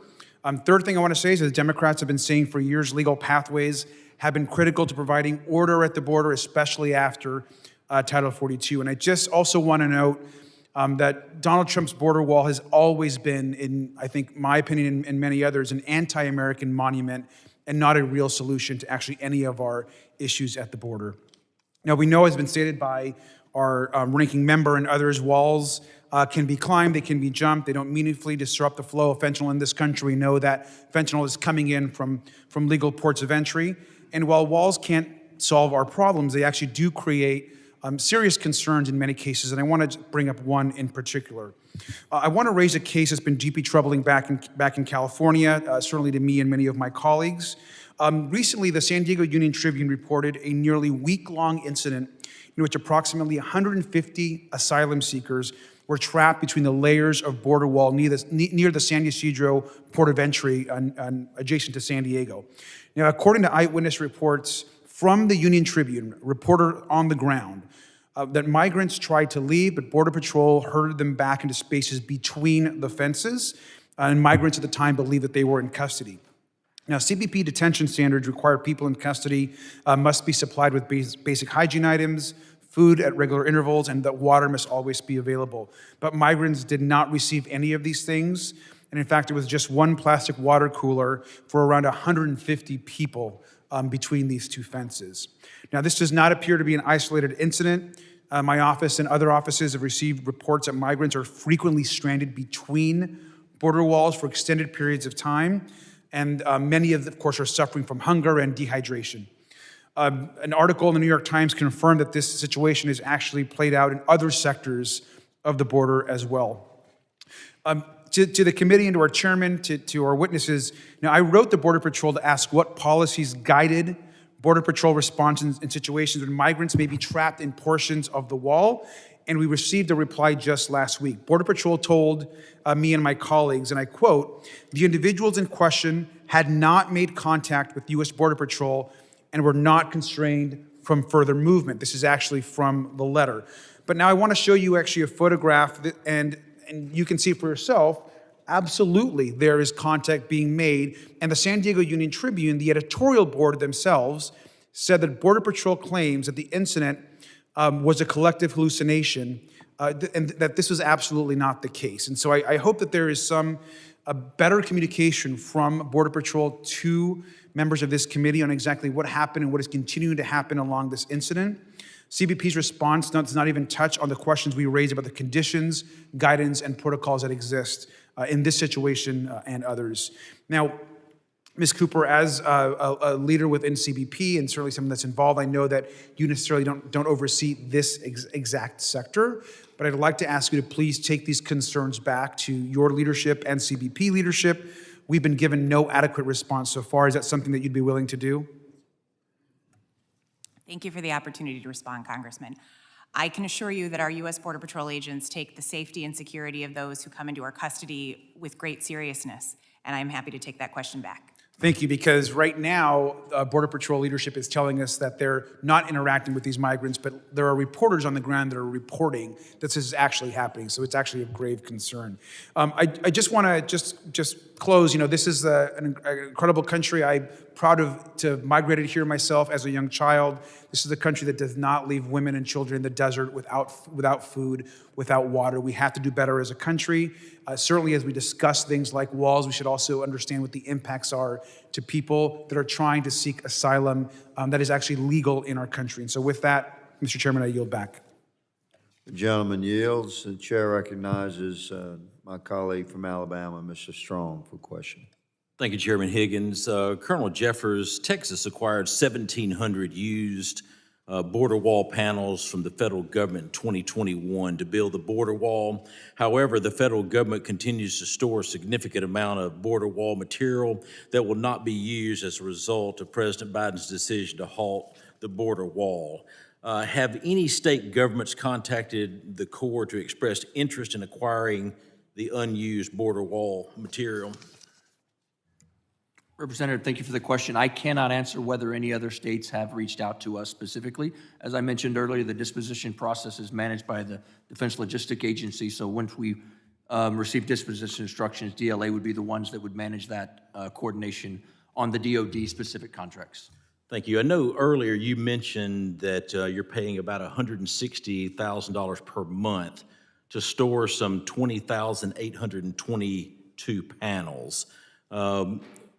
With this in mind, I know that I've received information from the DoD that says that $130,000 a day or $47 million annually is being spent to store material and wall panels. Have you heard of these numbers? Your numbers are absolutely different than DoD's. How much is it costing to store 20,822 panels along with the material to do that? Congressman, thank you for the opportunity to address the question of storage costs or estimates in that case. As I mentioned earlier, the costs of storing those are still currently with the contractor. So we had an estimate at a point in time when we terminated these contracts, and the full amount of the material for the DoD side, $262 million worth of equipment and material, and that was what the first estimate was a point in time when we had all of that. As one would suspect through the disposition process, the inventory and the number of locations goes down. So it's much closer and continues to drop, and that's where the $160,000 a month comes from, and that's a current estimate. Thank you. There's a big discrepancy in $130,000 a day and $160,000 a month. But no matter what it is this responsible? You think this is responsible to pay this kind of money to store this border fence? Is that responsible when the taxpayers of America have a $32 trillion debt? Again, sir, thank you for the question. At this point, without disposition instructions, it is responsible for us to pay for the storage of those. At this point, those are estimated costs, so we won't know the finalized costs until later. Thank you. Has the Army Corps of Engineers decided a strategic plan to use the remaining construction material? If so, can the Army Corps of Engineers commit to sharing that plan with the members on this committee? Again, sir, as the design and construction agent, the Corps of Engineers has not come up with the plan to reutilize that equipment. We have a requirement owner that supports that, and at this point in time, I am not aware of any decision yet to reutilize that material. Thank you. What is the cost to the government of canceling the contracts and recompeting them under their current activities? That is one of those questions that it's very challenging to answer because we're talking about a unique process, and each contract would be different depending on what the requirement is, so I cannot provide a specific answer. Thank you. I know that it was also mentioned about, I think, in some of our testimony that we're looking at about 17-to-1 drones. I know that the other side of the aisle mentioned the cartel and the 17-to-1 drones. I can tell you this, my hometown of Huntsville, Alabama could neutralize this in a matter of days. In a matter of days, they could neutralize these drones that are flying in U.S. airspace, and I commit to both sides of this aisle, let's get to work. We're willing to do it. They're dropping fentanyl across the U.S. border, and they're destroying a generation of Americans. And I yield, Mr. Carrera. Sir, and I think you might have heard my statement that we actually have a firm in my district that's actually working to implement that technology, and should they win a contract with Homeland Security, they'll be implementing that technology Well, I can tell you I witnessed it firsthand with SAIC and multiple companies in Huntsville, Alabama, and I'll promise you this right here. It's a cost-effective way to neutralize it. We can jam them, we can drop them, whichever way it is, but it's unacceptable to have drones coming into U.S. airspace, dropping fentanyl to destroy the children of our country. And I will tell you this right here, I'll work with anybody, I'll work with the president, I'll work with Democrats, I'll work with Republicans, because it's time to address it. They're fixed to destroy a generation of our children. And Mr. Strong, I welcome you to my districts and take a tour of this contractor. It's doing a great job, and concur with you to stop these drones wherever possible. Thank you. Thank you, and I yield back. The gentleman yields. The gentlewoman from New York, Ms. Clark, is recognized for 5 minutes for questioning. I thank you, Mr. Chairman. I thank both Chairman Bishop and Higgins and Ranking Members Ivy and Correa for convening today's hearing. I'd like to thank our panel of expert witnesses for joining us on this very important subject matter. And just picking up on Mr. Strong, it's very clear that we have reached a technological age where we can address a number of the issues on our border. And I'm just thinking that I understand the concerns and I guess the way folks are wedded to this idea of a wall, but it seems a bit antiquated at this stage, given where we are with respect to technology and our ability to manage affairs a lot more with a lot more expertise, a lot more technology on our border. And besides, I thought Mexico was supposed to pay for it, but that's besides the point. As you may know, I represent a district that has long served as a safe haven for migrants. As the daughter of immigrants myself, I'm deeply vested in protecting our immigrants and seeking accountability for those without a voice. It is crystal clear that after over 30 years, that we have to assert an urgent need for comprehensive immigration reform. Our immigration system has proven to be woefully inadequate, and the consequences are dire. Let me be clear. No individual seeking safety, freedom, and the pursuit of a better life should be compelled to endanger their own lives or the lives of their loved ones. Customs and Border Protection personnel regularly engage with Americans who live and work around the southwest border to monitor migration trends and how they affect local communities. And while my colleagues on the other side of the aisle often try to paint the picture of dangerous lawlessness in these communities, it's just simply not the case. Most frequently, community leaders work closely with CBP in immigration and customs enforcement to welcome migrants while keeping communities safe, clean, and prosperous. And many landowners along the border are against the construction of a new border wall. So I want to ask Ms. Cooper, can you describe some of the feedback that you've heard from border communities about why they're not excited about supporting the construction of new border barriers? Thank you for the opportunity to speak a little bit about the work that we do to collaborate with communities across the board. As laid out in the plan that DHS issued in June of 2021, we have been engaged in robust community engagement with respect to the border barrier projects that were planned.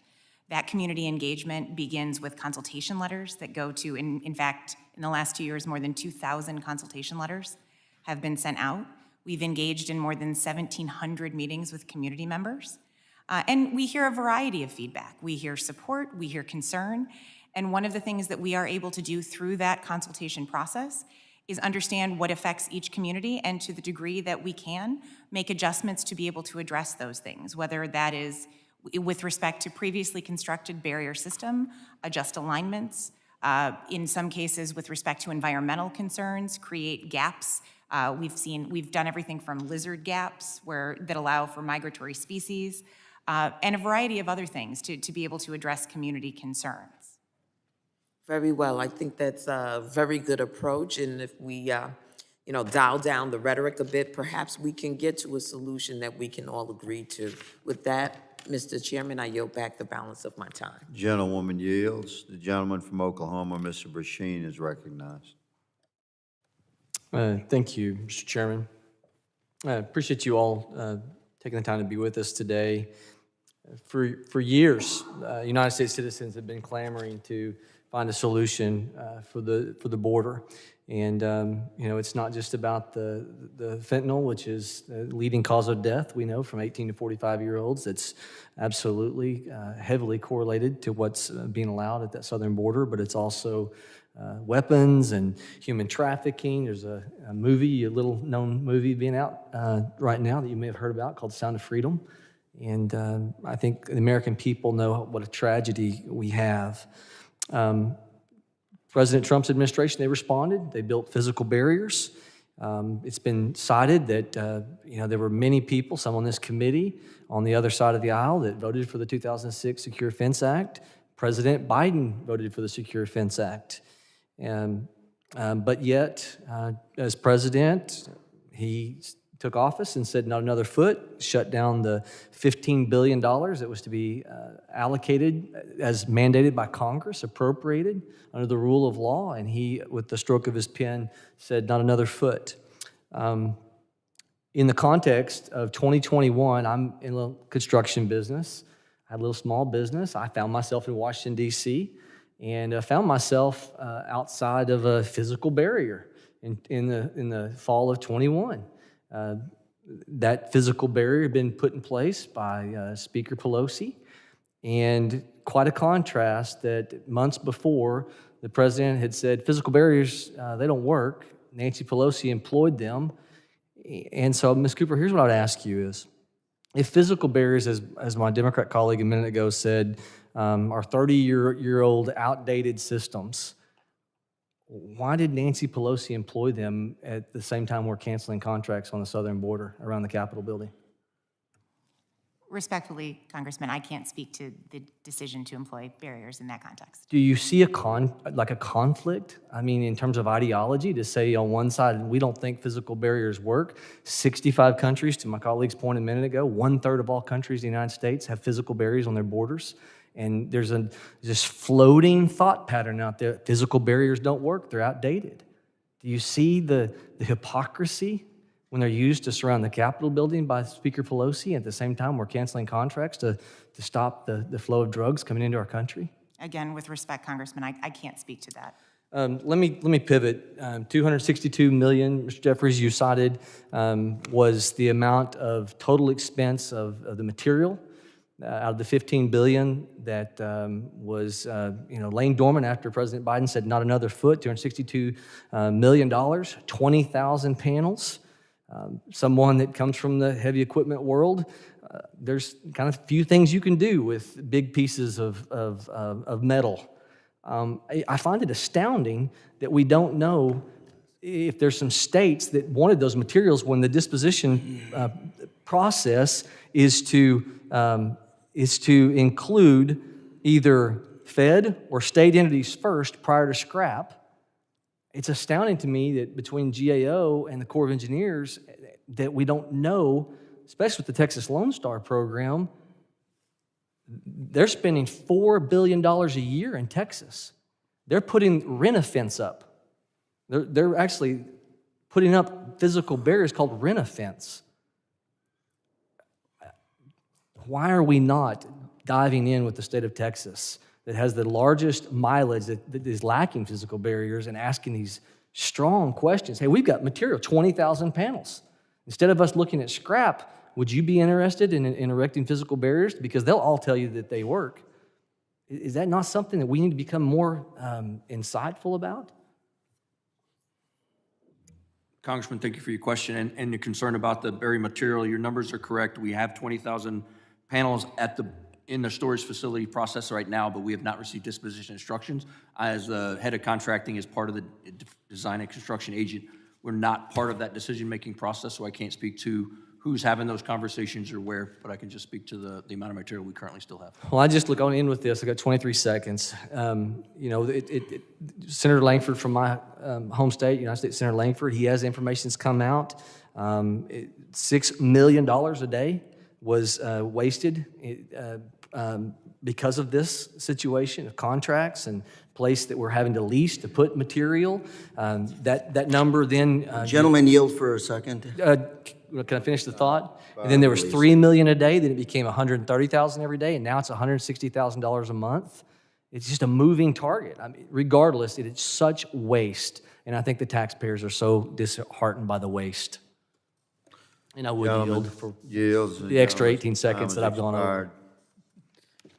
The chair recognizes the gentlewoman from Texas, Ms. Jackson Lee, for questioning. Did you need some seconds, Mr. Correa? Thank you. Just wanted to, trying to figure out your comment about comparing the fence around the Capitol and border wall to work or not. I think there's a lot more order now that that fence around the Capitol is gone, right? You're claiming my time. Thank you. Thank you. Let me thank Mr. Higgins, Ms. Correa, Mr. Ivy, Ms. Bishop for their courtesies on this committee that I've been the ranking member of on this full committee. I think this idea, Ms. Correa, of technology is being ignored. And I think it is important that the obligated funds are not wasted. They are either in DHS or they're either in DOD, waiting for Congress to do its job of reappropriations. But I think that the technology is worthy. Some of what the administration has done with some of the funds has helped the state of Alaska with missile field expansion and 2nd Radio Battalion in North Carolina, 79 elementary school for U.S. military children, fire crash rescue station, et cetera. So it is not wasted. I think we have a general disagreement on the value of the wall. I will say to the gentleman that spoke about fentanyl, I don't think there's one person on this committee, on this panel, that would not join you in a major effort. I, for one, I've introduced the fentanyl bill. I know that the House had one. It wasn't quite my cup of tea, but I'm ready for the fight. And so I hope that we'll have an opportunity to do some of the things that might be within our democratic principles. When I say democracy, and within the justice principles, let's try to do some things together. But I quickly want to just ask a question of Ms. Cooper. What is in the current state of the southern border in terms of migrant numbers? Have those numbers gone down? Do you have knowledge of that? I do not have the most recent numbers in front of me.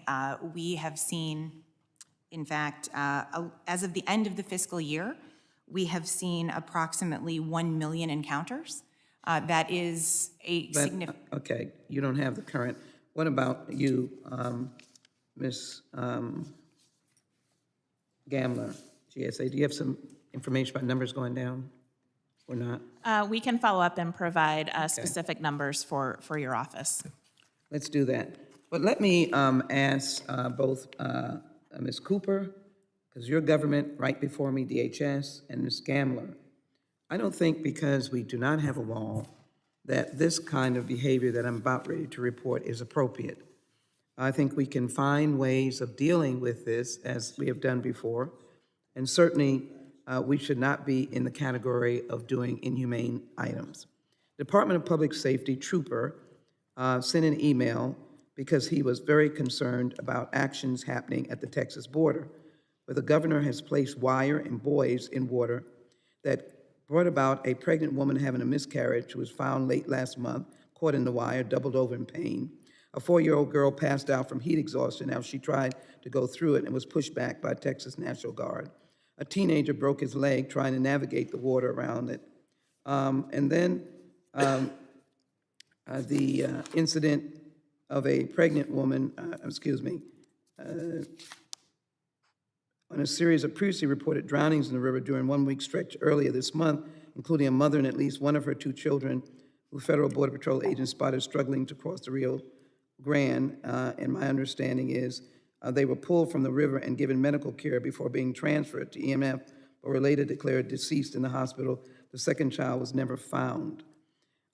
This is a DPS trooper providing an email because of his concern of what is happening and forcing people with the buoys and the wire to go into deeper water and therefore drowning. Yes, they are illegally crossing. This is a country of immigrants, but it's a country of laws, and I do understand that. But we have to, the question is that immigration is a federal issue, and it needs to be investigated as to the appropriateness of this kind of action. and whether this action is truly left to the states, where you wind up with this continued loss of life. So I'd like this, Ms. Cooper, you have a comment?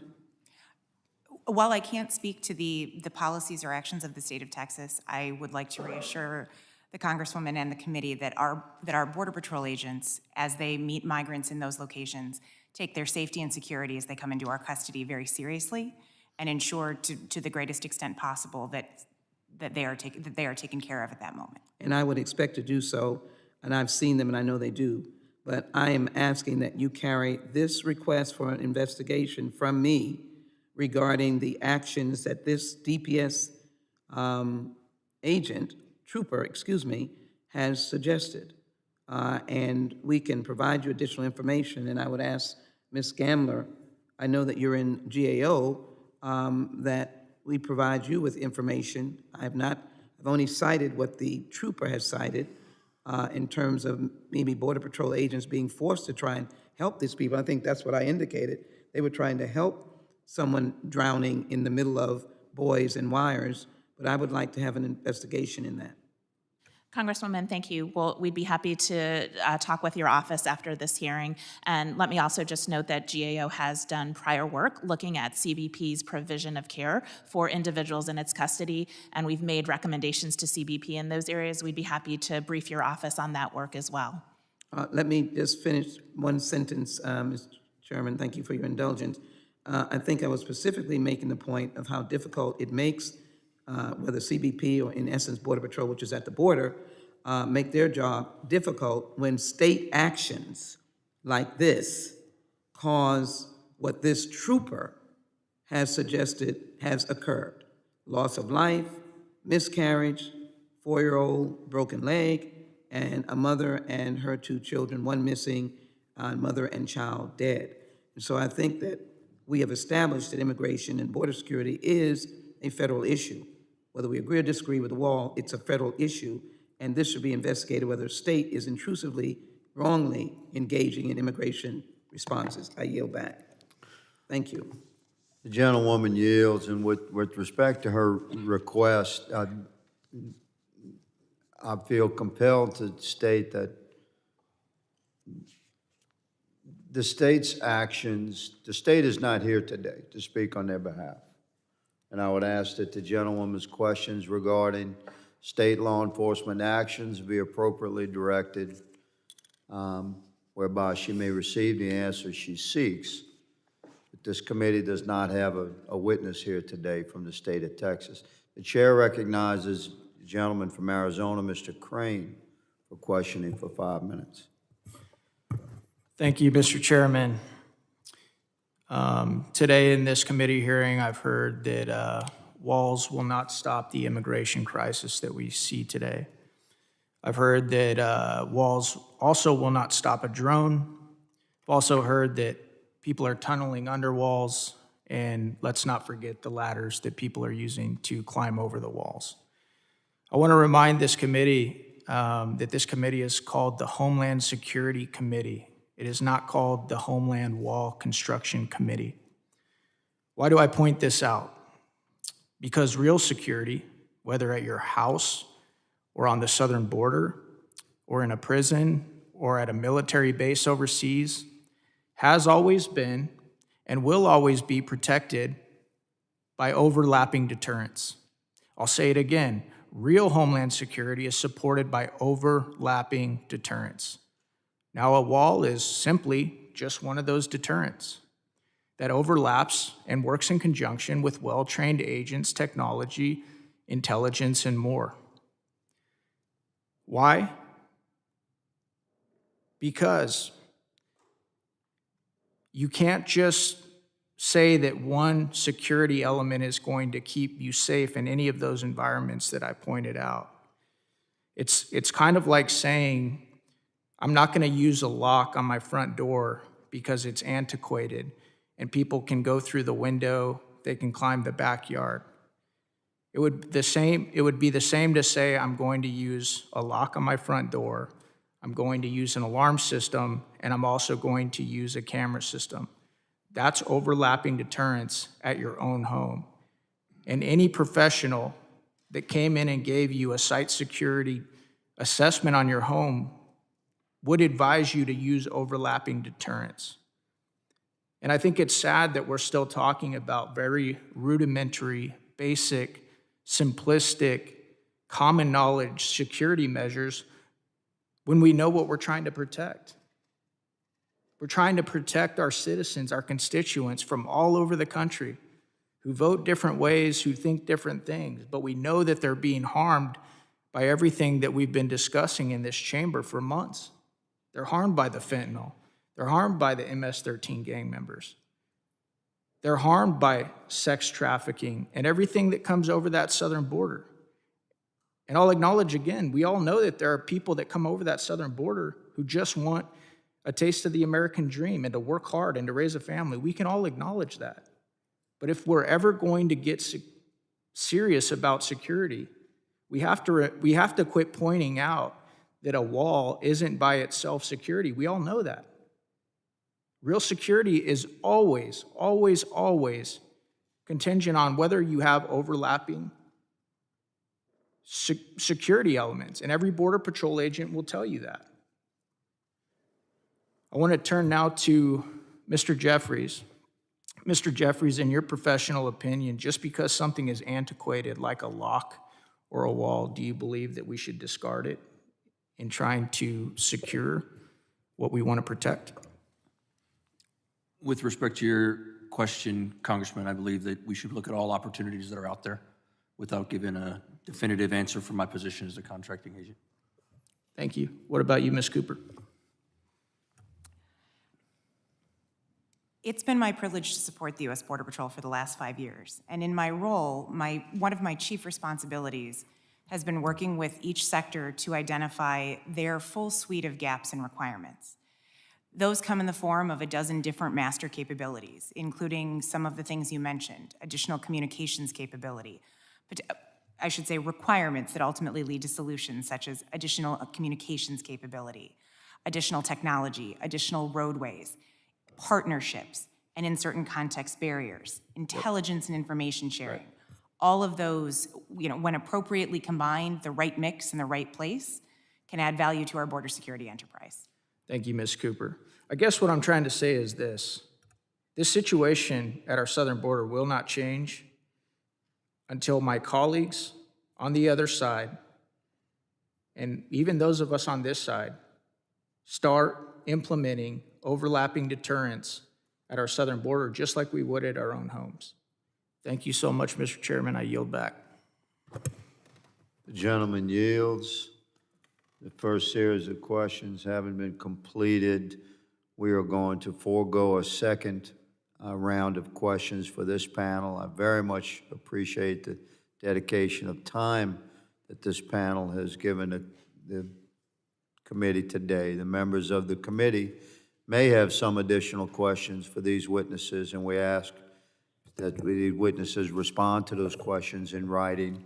They'll be properly submitted. The witnesses are dismissed. Mr. Chairman, if I might, before you dismiss the Gentleman is witness. recognized. Thank you, sir.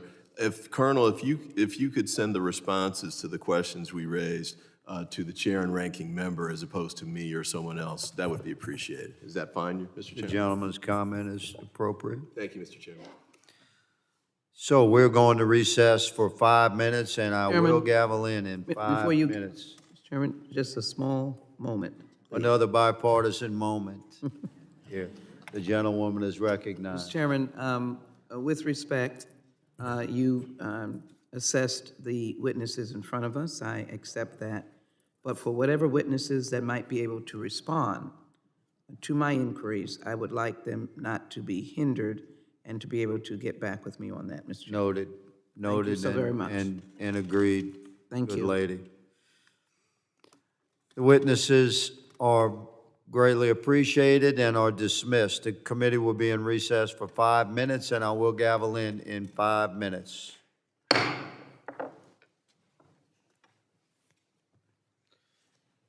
I can pee in 5 minutes. The older I get, it becomes a question.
Security and Enforcement and Subcommittee on Oversight, Investigations, and Accountability will come to order. I'm pleased to welcome a compelling panel of witnesses before us today to provide insight on this important topic, and I ask that the witnesses please rise and raise their right hand. Do you solemnly swear that the testimony you will give before the Committee on Homeland Security of the United States House of Representatives will be the truth, the whole truth, and nothing but the truth, so help you God? Let the record reflect that the witnesses have answered in the affirmative. Thank you, and please be seated. I'd like to now formally introduce our second panel of witnesses. Mr. Ron Vitiello, in his over 30 years of public service, has served as Chief of the United States Border Patrol, Acting Deputy Commissioner of Customs and Border Protection, and Director of Immigration and Customs Enforcement. Mr. Jim DeSotley currently serves as the Chief Executive Officer of Lone Star Pipeline Contractors, a Texas-based pipeline and facility company contracted to assist in the construction of the border barrier system. Mr. DeSotley has substantial experience in infrastructure, construction, and technology. Mr. Russell Johnson is a fourth-generation cattle rancher from New Mexico who has experienced firsthand the impact of an unsecure border and the repercussions of the decision to cancel construction of the border barrier system. Mr. Johnson also previously served as a United States Border Patrol agent. And I have Mr. Tenorio. I thank you for being here, Mr. Tenorio. I do not have a summary of your background.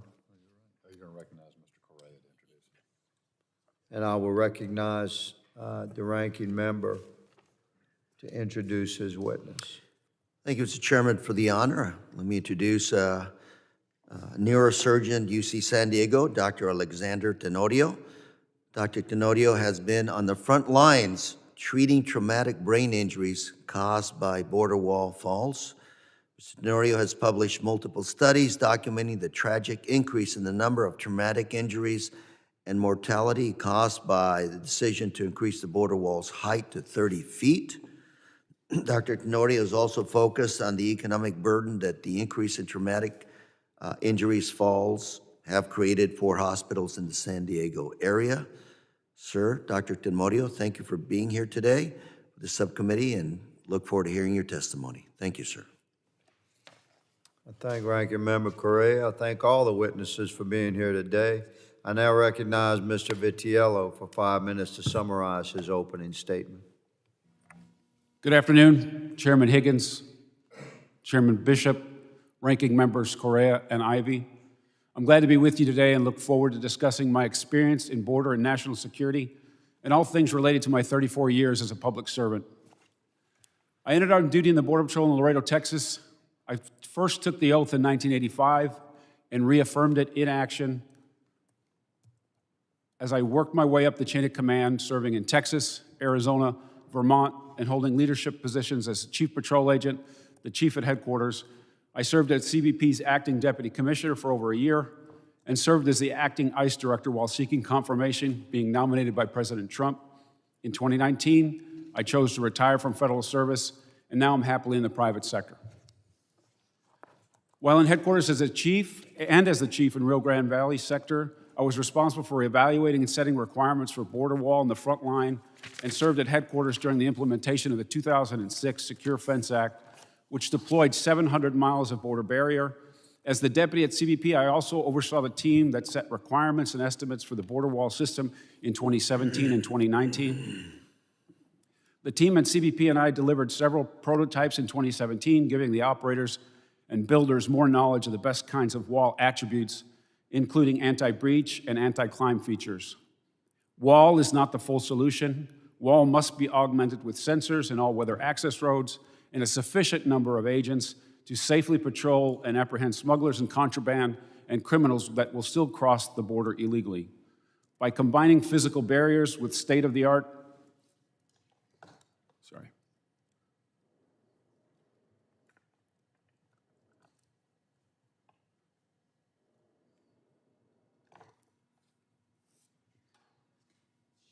technology works until it doesn't. Take your time, good sir. The construction of wall and the augmentation of advanced technology on our southern border would significantly enhance our national security, control immigration flows, combat criminal activities, ensure public safety, and promote fiscal responsibility by combining physical barriers with cutting-edge surveillance and detection systems. We can effectively address the challenges posed by unauthorized border crossings while maintaining the integrity and sovereignty of our nation. Border wall system works, frontline agents know it, and the data shows it. Walls provide agents and operators with an anchor to place technology and patrol assets which can operate more safely and effectively. Securing the homeland is the responsibility of the executive branch. Policies by combining physical barriers with cutting-edge surveillance, border wall system work, frontline agents know it, and the data show it. Walls provide agents and operators with an anchor to place technology and patrol assets which can operate more safely and effectively. When we talk about border wall system, I was implementing on the front line for Secure Fence Act in the Rio Grande Valley sector. I was at headquarters during the Trump administration when we did the combined wall requests that he made to Congress and eventually got funded and accessed funding for. This is an important distinction. Wall by itself isn't going to help the Border Patrol agents, the men and women that are out there on the front lines each and every day. It's a system. Cameras, sensors, all-weather access roads, and a sufficient number of agents to do the work that we ask them to do each and every day. It keeps them safe, it keeps the community that they live in safe, and it protects us all. Border security is national security. I thank you and look forward to your questions. Thank you, Mr. Vitiello. I now recognize Mr. DeSoto for 5 minutes to summarize his opening statement and also to correct our pronunciation of your name, good sir, if I haven't gotten it right thus far. Mr. DeSoto, you're recognized. Thank you. Well, it depends on which side of the family. It's either DeSoto or DeSoto, so either one. DeSoto is what I pronounce it as.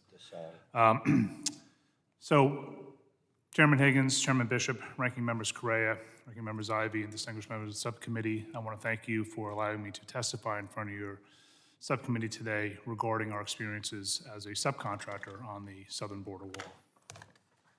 So as an overview, in July of 2019, Basilico Contractors of Long Island, New York, contracted PLC Group, aka DBA Lone Star, regarding potential work on the border wall that was being constructed along the U.S.-Mexico border. Lone Star immediately engaged in discussions with Basilico and ultimately signed a subcontract with Southern Border Contractors to provide loose concrete, aggregate for sections 08 and 09 in McAllen, Texas. So SBC was a joint venture between Basilico and SBC. So Lone Star was responsible for providing loose concrete for the footings of the border wall, as well as grout and necessary aggregate for temporary roads, drainage, and other applications. Lone Star purchased 2 mobile cement plants, 7 cement trucks, and various other equipment necessary to fulfill the contract. So at this point in time, we were just getting into heavy civil. We were a pipeline contractor in Midland, Texas. We chose this opportunity to actually get into heavy civil. So we went out and spent a lot of money on equipment in order to make that happen. We won the contract. We were very excited about it.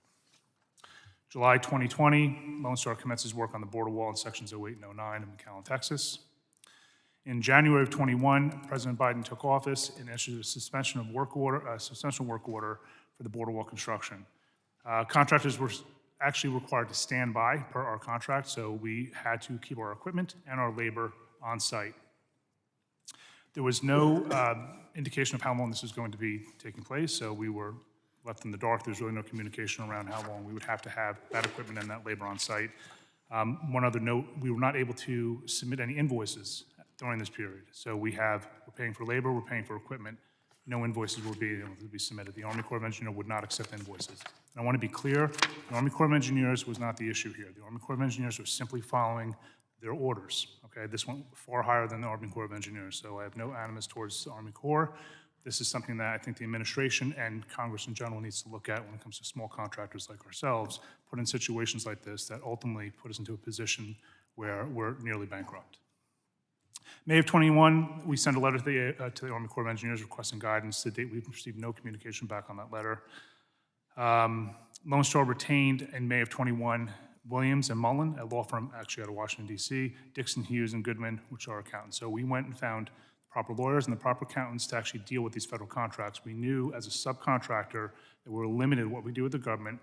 As Colonel Jeffries actually stated, as a subcontractor, I do not have the right that a prime has. I basically have no voice with the federal government, period, end of sentence. So we hired these law firms, we brought them in, they worked with our primes, law firms, and accounting firms in order to try to shepherd us through this process. So this is May of 21. In September 21, we sent a second letter to the Army Corps of Engineers requesting guidance on payments and monies owed, no response. October of 21, the Army Corps officially cancels the border wall contract. And as I spoke to Colonel Jeffries after his testimony, what ended up happening here, and I will speak further to Colonel Jeffries about this, is the contract was canceled and then it was reinstated. And our law firm and our accounting firm both said the same thing. They'd never seen this happen before. So now I'm in a position as a subcontractor. My prime's contract is now put back into operation, if you will. I cannot submit a termination settlement proposal because we still have an active contract. So now I'm stuck in a catch-22 in this lurch, and again, time is moving on.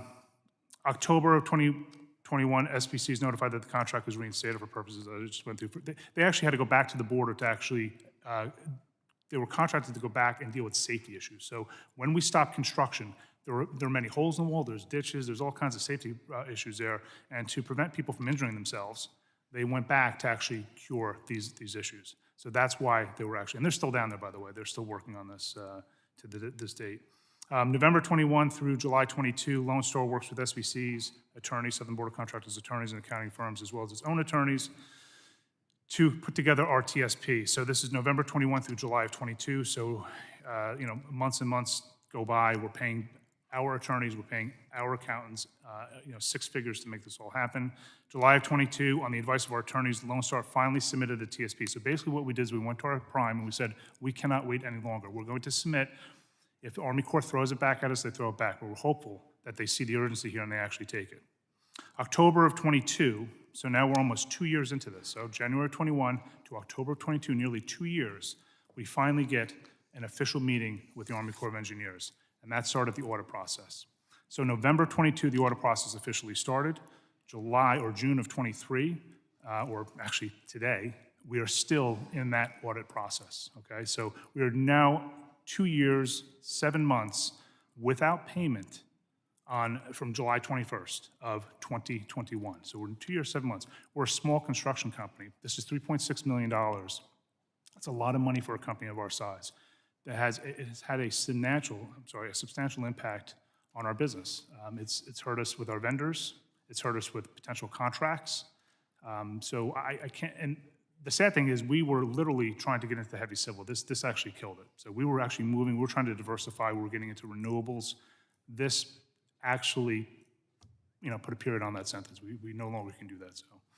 I thank you for your time. I thank you for listening to my testimony, and I look forward to your questions. Thank you, Mr. DeSoto. I now recognize Mr. Johnson for 5 minutes to summarize his opening statement.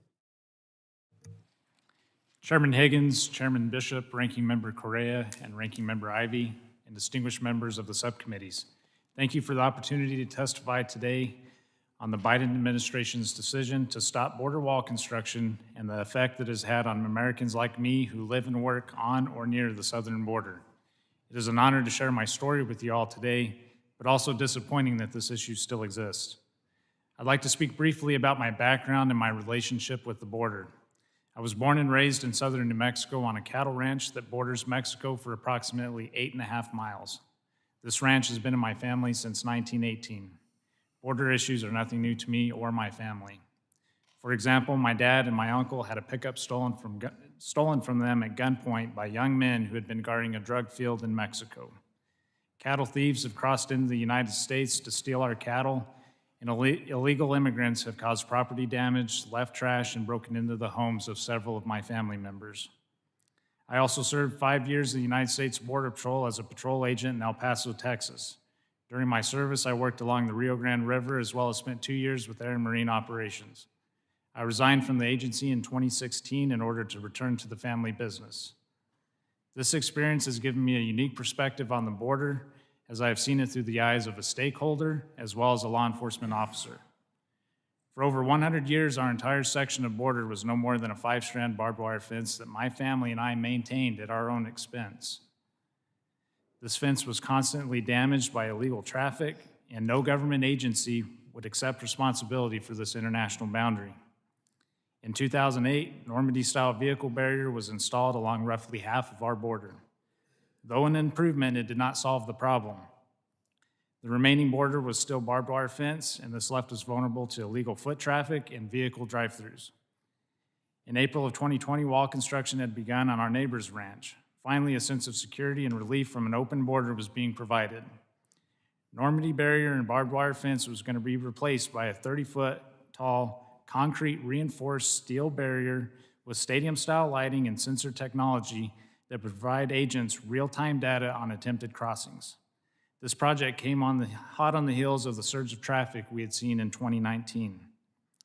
As construction began on our ranch, illegal traffic was pushed to areas without the wall. The wall system was going to be the force multiplier that Border Patrol needed to gain operational control of the southern border. When President Biden signed the executive order to halt border wall construction, we were left with a 3/4-mile gap, one border monument access gate that hadn't been installed, and a few miles of wall that had not been filled with concrete or welded together. Contractors were told to stand down, leaving their equipment, material, and debris scattered along the border. It's important to note that in New Mexico, the wall was built on the Roosevelt Reservation. For this reason, my family and I were never approached by the federal government nor given any information regarding wall construction. All information I received was from talking to contractors or the United States Army Corps of Engineers. Contractors were eventually told to just make things safe. In doing so, wall panels were consolidated into 2 different areas, one on our ranch and the other on our neighbor. We were also left with 2 areas of massive piles of gravel and rock left over from the construction in the mountains. The above-mentioned locations on our ranch are on Bureau of Land Management land, and my family owns a grazing lease on said land. This material has been sitting on the border for over 2 years. Taxpayer dollars are being stockpiled rather than being utilized for their intended purpose. Contractors are now telling my family that these wall panels are going to be hauled off for scrap. If anyone ran their business as inefficiently as the federal government has handled this project since the shutdown, they would all be broke. In the months leading up to January 2021, there was little illegal traffic through our area. When the project was shut down, we saw an immediate increase in traffic. We continued to see this upward trend until Title 42 was lifted. Border Patrol agents tell me that the traffic in my area is slow, but remains steady. In closing, our government does not have operational control over our southern border. I rarely see an agent on the border in our area.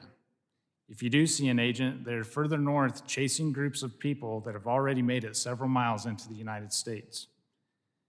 I've traveled over 2,000 miles and left my family and business to be here today. Every time I leave, I fear for what my wife and kids may encounter because of our open border. These are fears I shouldn't have as an American living on American soil. My government is failing to protect this country, and the fiscal irresponsibility is appalling. I'd like to thank the committee for allowing me to testify today and look forward to answering any questions. Thank you, Mr. Johnson. I now recognize Dr. Tenorio for 5 minutes to summarize his opening statement. Good afternoon, Chairman Higgins and Bishop, ranking members Correa and Ivy, and members of the subcommittee. It is an honor to testify before you today about the humanitarian toll and the economic burden imposed by increasing the border wall heights across the southern region. I am a 4th-year neurological surgery resident physician at UC San Diego Health. As part of my duties, I treat patients with devastating neurological conditions, including injuries to the brain and spinal cord. This often requires emergent and life-saving treatment of injuries that also includes traumatic injuries after border falls. I have been at the front lines and witnessed to the devastation that these raised border walls have caused every single day. During my tenure at UC San Diego, my trauma colleagues and I have observed an unrelenting increase in traumatic injuries after these falls. We were the first institution to describe this phenomenon and have published several peer-reviewed articles detailing this emergent public health crisis. Our research shows that since the U.S.-Mexico border wall was raised up to 30 feet in 2019, there have been a record number of traumatic injuries from border falls. Hospital admissions from border falls at our two major trauma centers have increased almost 10 times when comparing 2021 to 2016. Not only has the frequency increased, but the severity and mortality have risen significantly. There have been 16 deaths after the border wall was raised compared to 0 prior. We are also now seeing record number of severe injuries to the spine, the brain, and even the brain's blood vessels, which otherwise can only happen with high-impact trauma. Research from our colleagues in Texas also shows significant increases in border trauma admissions, indicating to us that this is widespread. In addition to the profound human cost, there has been increased economic burden to our healthcare system. At our hospital, charges for each patient suffering a spine injury after a border fall increased 70% since the border wall was raised. At our two major trauma hospitals, total hospital costs due to all traumatic injuries after border falls increased by 636%, from $11 million during the 2016 to 2019 period compared to $72 million during the 2020 to mid-2022 period. Now, these are individuals with families escaping violent threats, untenable economic conditions, and political upheaval. I am reminded of a young patient of mine who had suffered a severe spinal injury and would require surgery. He was a farm laborer back home who had lost his job and his home.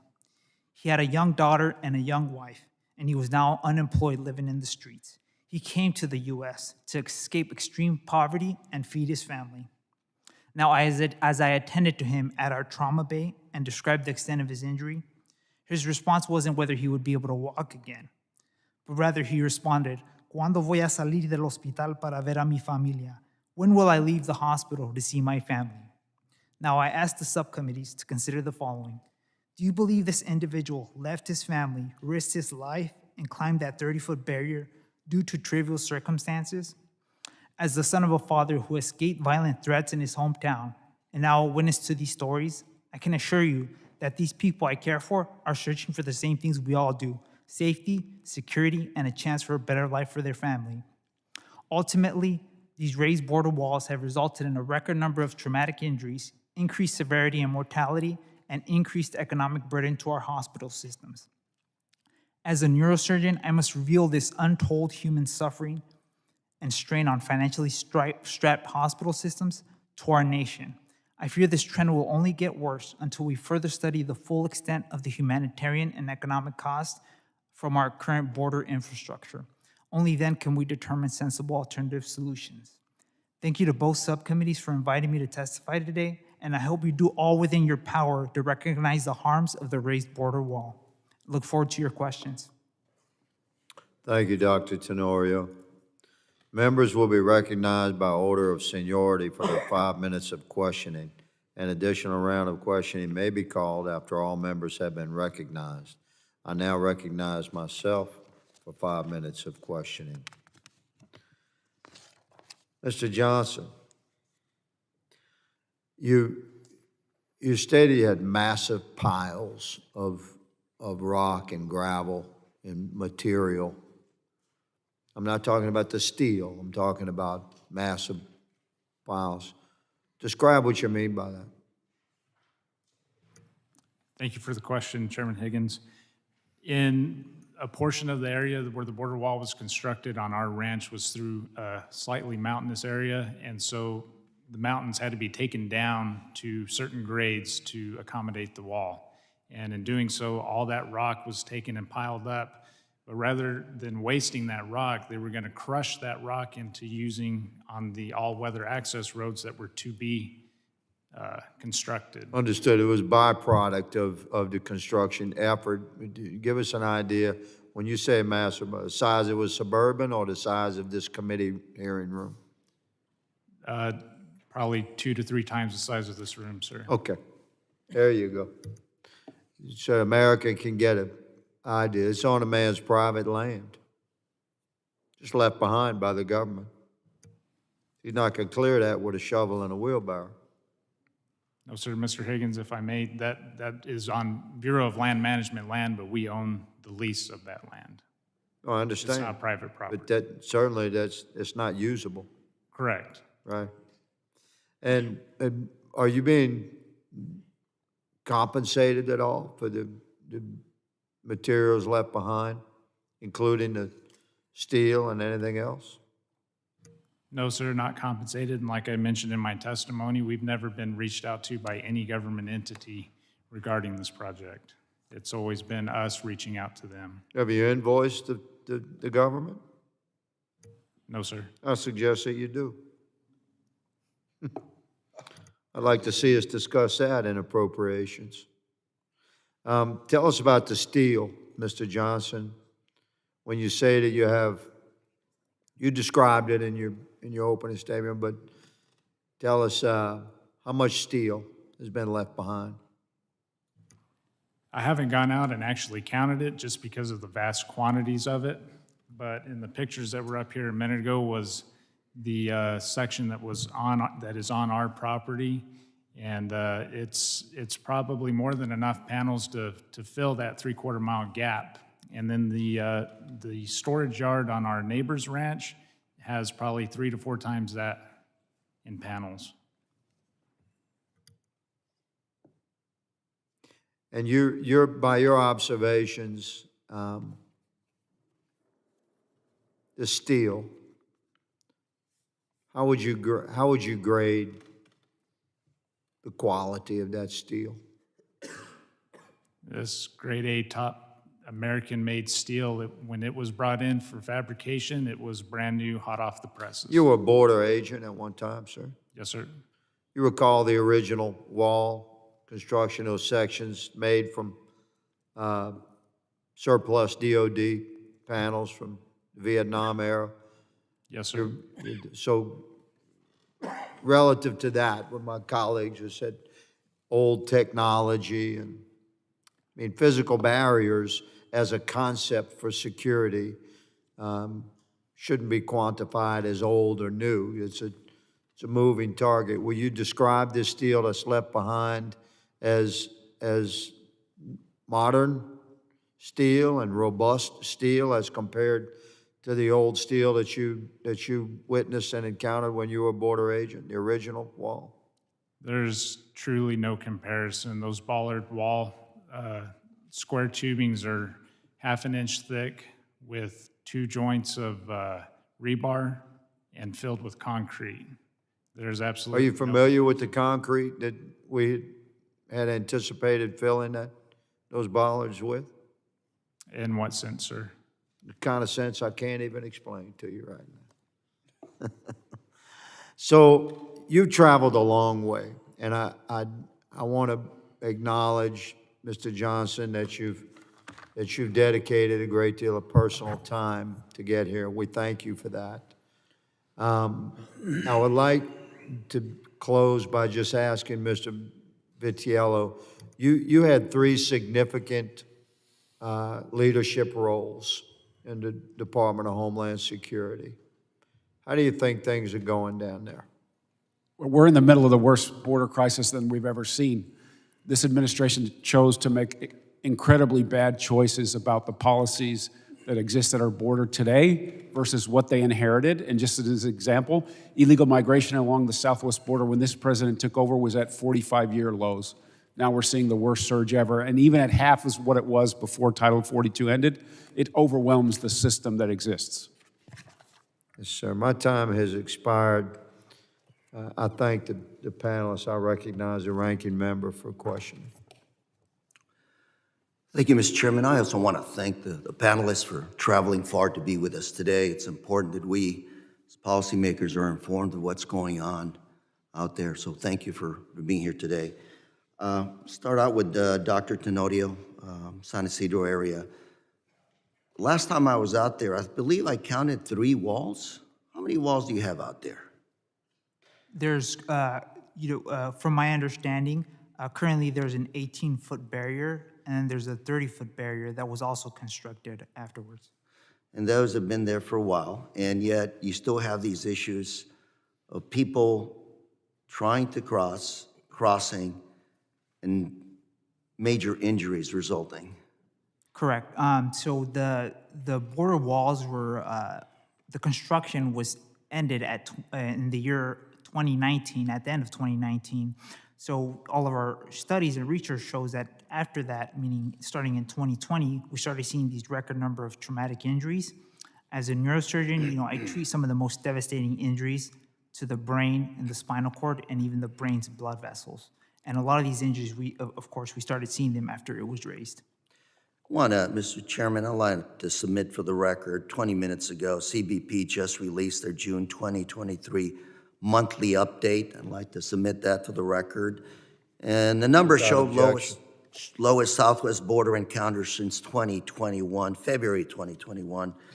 In June, the first full month since the lifting of Title 42, the U.S. Border Patrol recorded 99,545 encounters between ports of entry along the southwest border. That's a 42% decrease from May of 2023.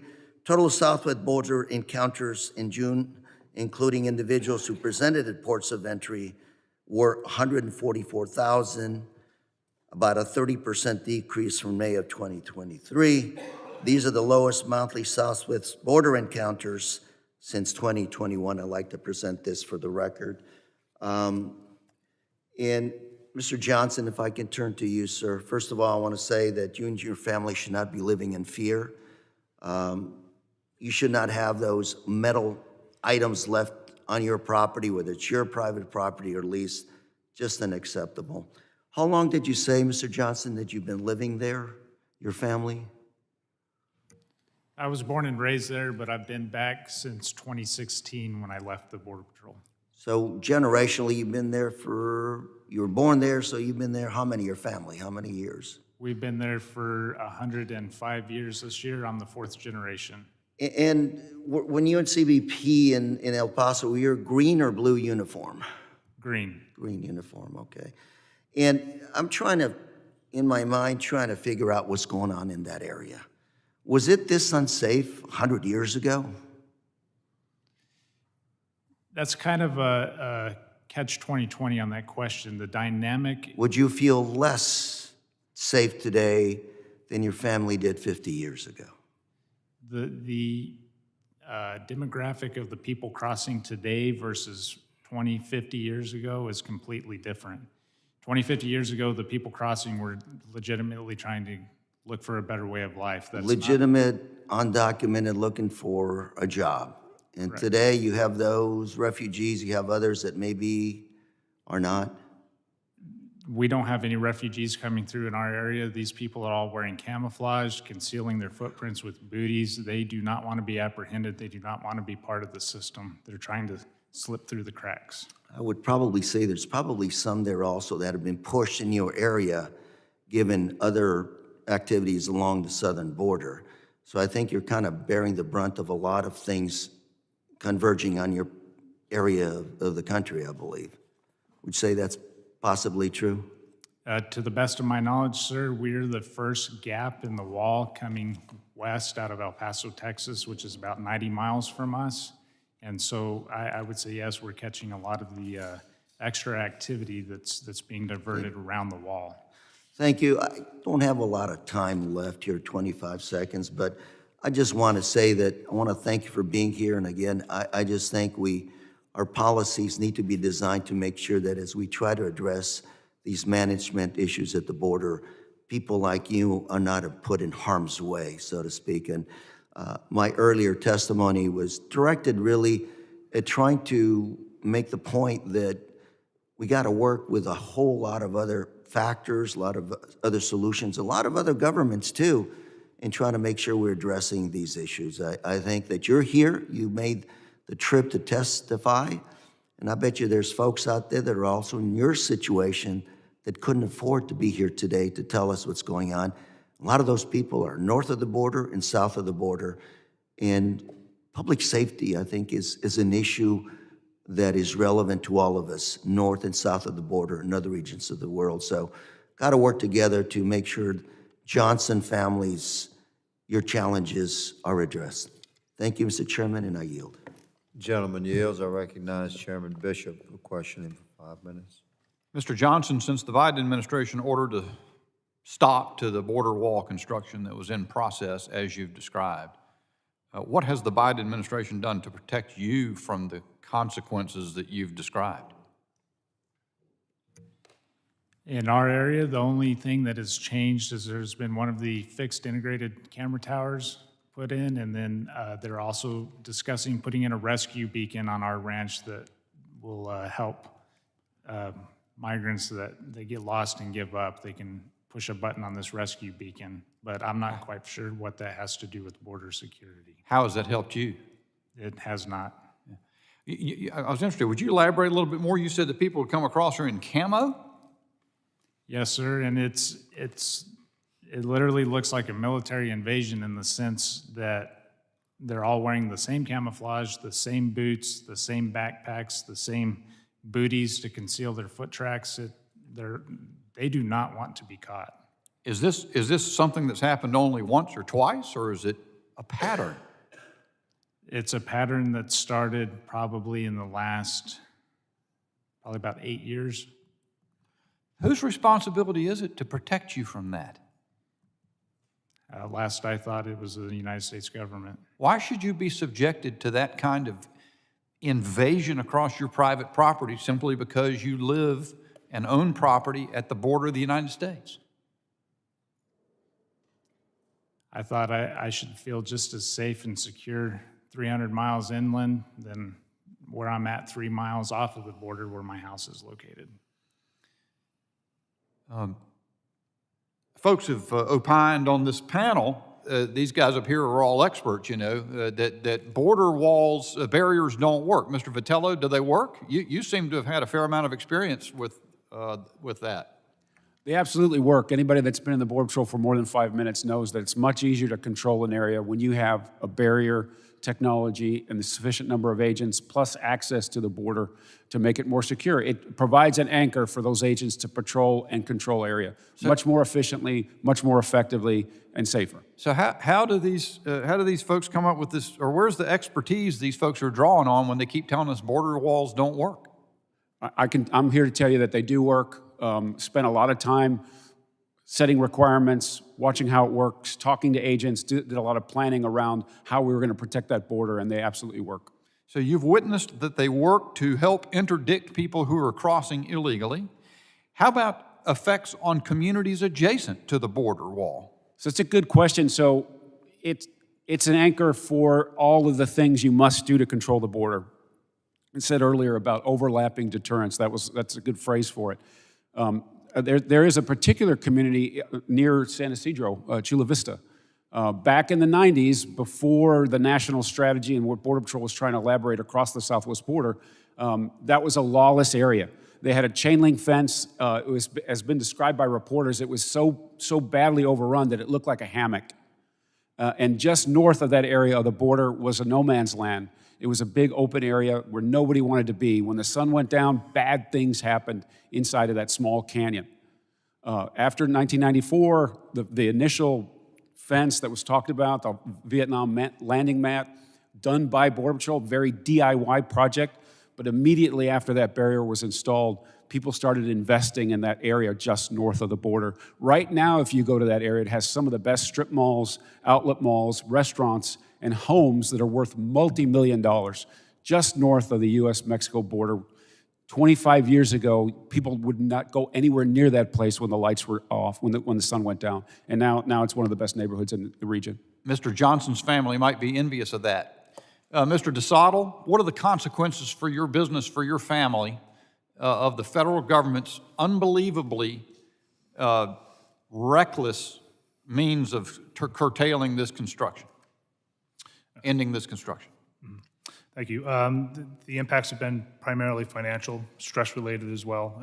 It's put a significant financial burden on our business. So we have, Are you going to make it? Or are you going to fail?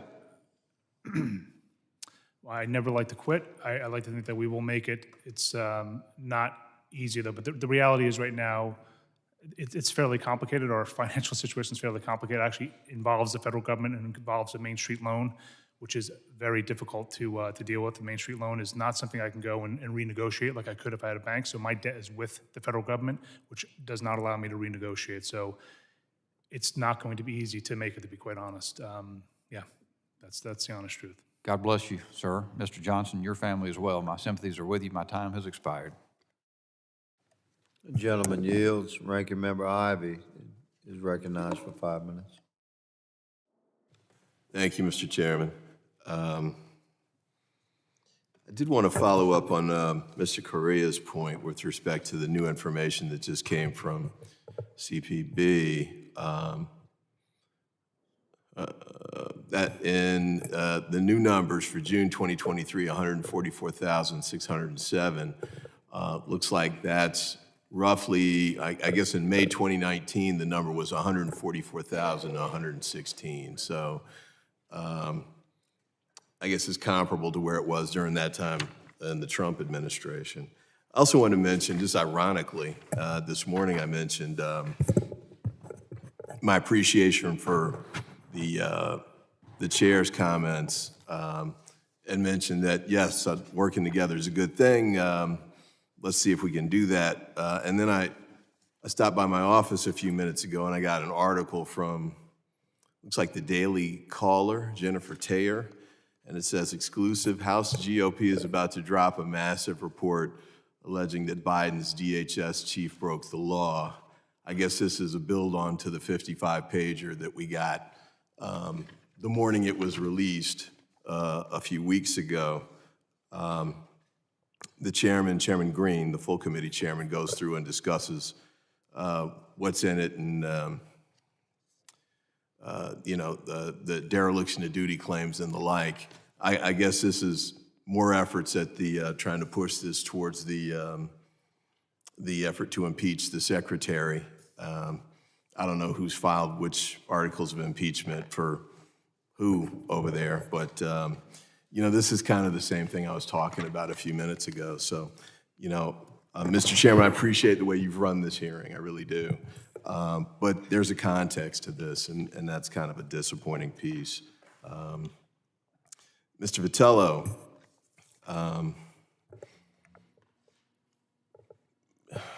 you know, I've got, what is this, neo-Klanist party? I guess this isn't new to you. I guess Senator Peters questioned you about this previously. Apparently, this is a statement that you made on a social media platform. Is that right? It was brought up during the confirmation hearing for the ICE director position before the vote at the committee, in which I got bipartisan support. Yes, it was brought up then. Okay, I mean, what does that even mean? What are you saying with a comment like that? My statement is on the record at the hearing. I thought I was making a private communication with an entertainment show. I was wrong about that, and that was a public tweet. It was my, you know, novice ability of using Twitter back then. I apologized to the committee at the time and said I meant no offense to anyone, and we left it there.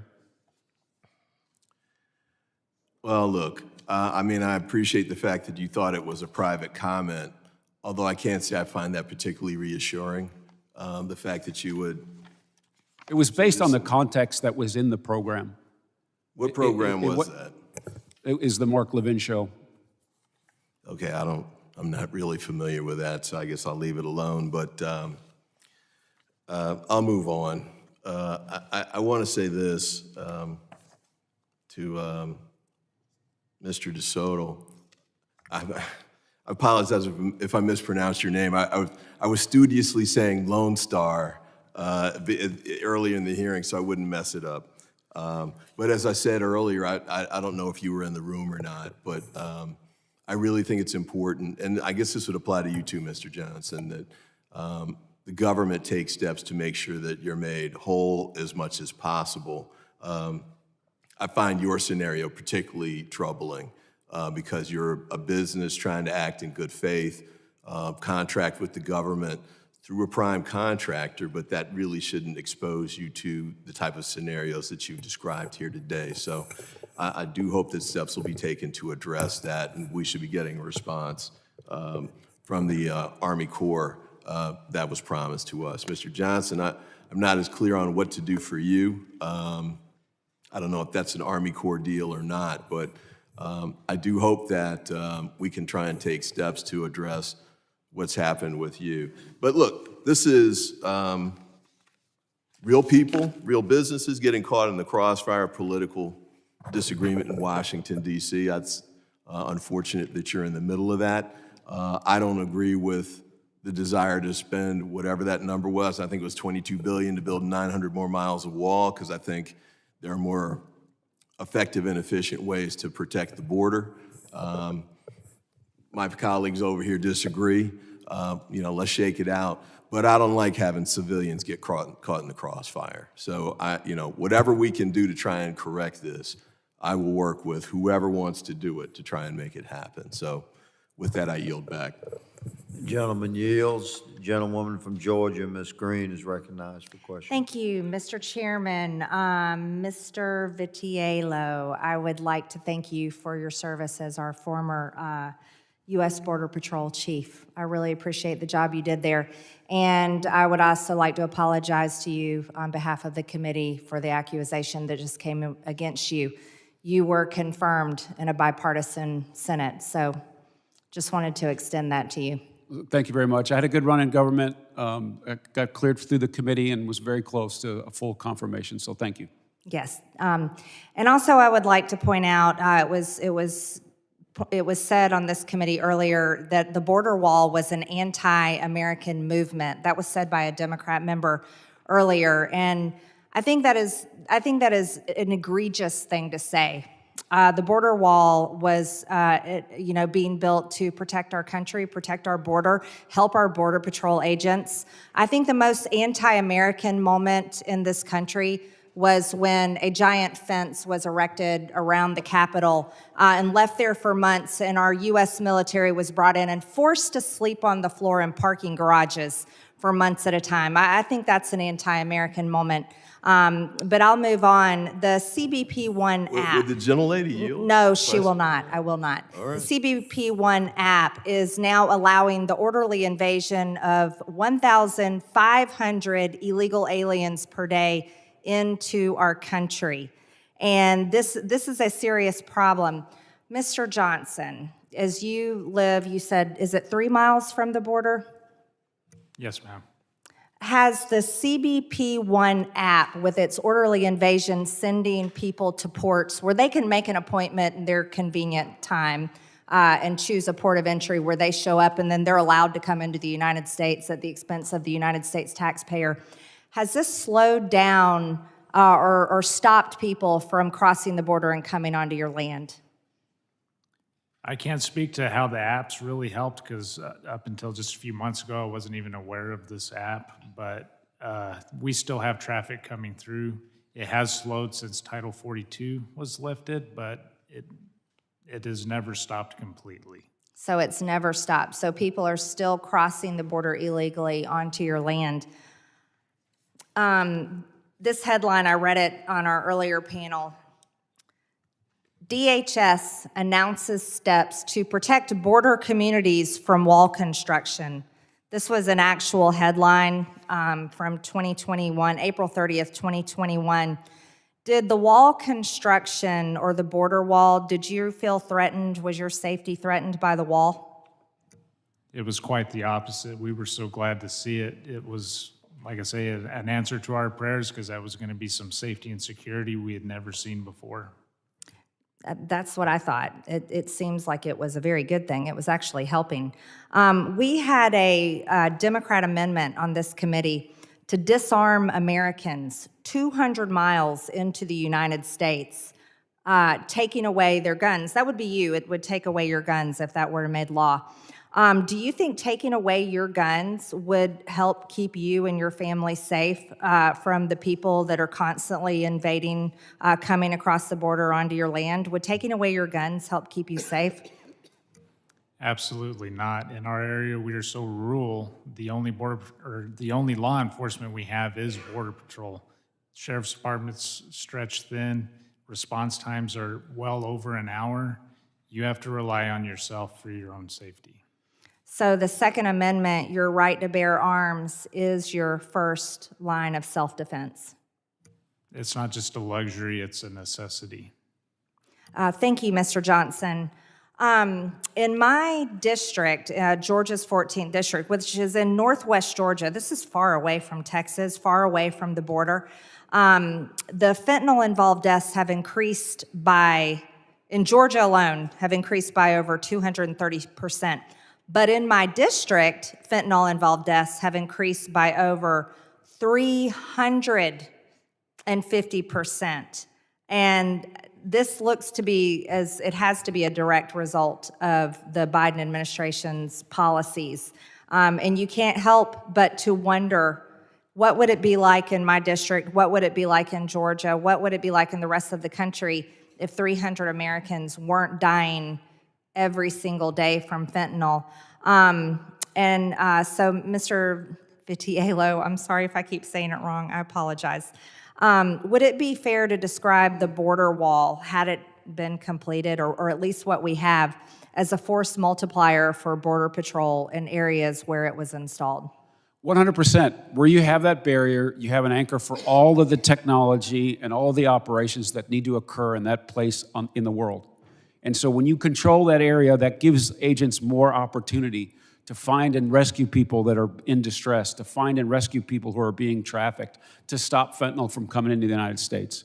It's a terrible situation that we're in. We talked a little bit about smuggling through these areas. All smuggling is organized, whether it's narcotics or people. And these cartels are being enriched because the pipeline that was opened up at the beginning of this administration is still open, regardless of CBP-1, regardless of the number of people, the reduced apprehensions, the reduced encounters. There's still thousands and thousands of people coming to the border every 24 hours. And having the right kind of infrastructure, having enough and sufficient agents, well-trained, and having the technology to support them is still important and always will be. I did this work for a long time. The American people have demanded a secure border for the entirety of my career, most acutely after 9/11, but that desire still continues, and it hasn't been addressed in a sufficient way. There was a lot of progress made in the last administration. That's all been ripped down now. Thank you. I yield, Mr. Chairman. Gentlewoman yields. The gentlewoman from New York, Ms. Clark, is recognized for 5 minutes. Thank you, Mr. Chairman. I'll want to yield some time to the ranking member of the O&I Subcommittee. Thank you, ma'am. I just had two quick comments. One was, it was surprising for me to hear that suggestion that putting up a fence around the Capitol after the invasion and raid that led to the deaths of several police officers was more dramatic or less dramatic than the actual invasion itself. So Walls work, apparently. Hopefully Reclaiming my time. The time is for Mr. Ivey, not Ms. Green. Yeah, hopefully we don't have Sinaloa trying to come into the Capitol. But what we had happen on January 6th was sufficiently bad, and I appreciate the Department of Justice prosecuting the 700 plus that have done so far. I yield back. My question is actually for Dr. Tenario. Migrants who cross the southwest border in search of a better life in the United States face a perilous journey across rocky and dangerous terrain. All too often, Border Patrol agents find migrants who have been injured, dehydrated, or even drowning in the rivers along the journey. But just as dangerous are attempts to climb and breach the border wall, particularly since the Trump administration increased its height. The walls, no matter the height, do not deter migrants. They simply make it more deadly in their attempts to cross. So, Dr. Tenario, can you describe the nature of the injuries you've seen in your time at UC San Diego Hospital and how increasingly the height of the border will increase the number of fatal or near fatal accidents? Yeah, thank you for the question. So as a neurosurgeon, I see some of the most devastating neurological injuries to the spine and the brain, which, as I mentioned, often require life-saving treatment. Since the border wall was raised, from our research and what I've observed at the hospital, taking trauma call at this trauma center, there have been a record number of spine injuries. They've increased fivefold since the border wall was raised. Now, more alarmingly, there has been an increase in the amount of brain injuries, and now we're seeing even injuries to the brain's blood vessels. Now, let me say that with these brain injuries and brain blood vessel injuries, we don't see these unless they're suffering from high impact trauma. And a lot of these patients that doesn't get captured in the fatality rate or the mortality rate these are devastating injuries. So these patients often can't, no longer interact with their family. So they're not counted as a fatality. But again, they're left without being able to interact with their families or unable to walk. They can't support their families anymore. Now, going to the mortality aspect, as I mentioned in my opening statement, there were 0 instances of fatalities after border falls. Now, after the border wall was raised, there's been 16. Now, let me mention that this only captures a fraction of what's going on because these are only fatalities that are recorded or captured, but I'm sure there's more that are happening that we don't know about either. Well, I thank you, Doctor. We really got to find a way to address what has become a challenge to our nation and to those migrants who are seeking a better life. Certainly, climbing a border wall only to drop to your death or to a brain injury is not what they had in mind. They just wanted some freedom. With that, Mr. Chairman, I yield back. Gentlewoman yields. The gentleman from Mississippi, Mr. Ezell, is recognized for 5 minutes. Thank you, Mr. Chairman. Mr. Johnson, during my first few months in office, I visited the border and saw firsthand the impacts of the Biden administration's refusal to resume border wall construction. In front of the mile-long gaps in our border system, there is steel that is literally rusting away. You said the federal government is treating your land like a warehouse because of canceled border wall contracts. Have these abandoned construction materials impacted your ranching business?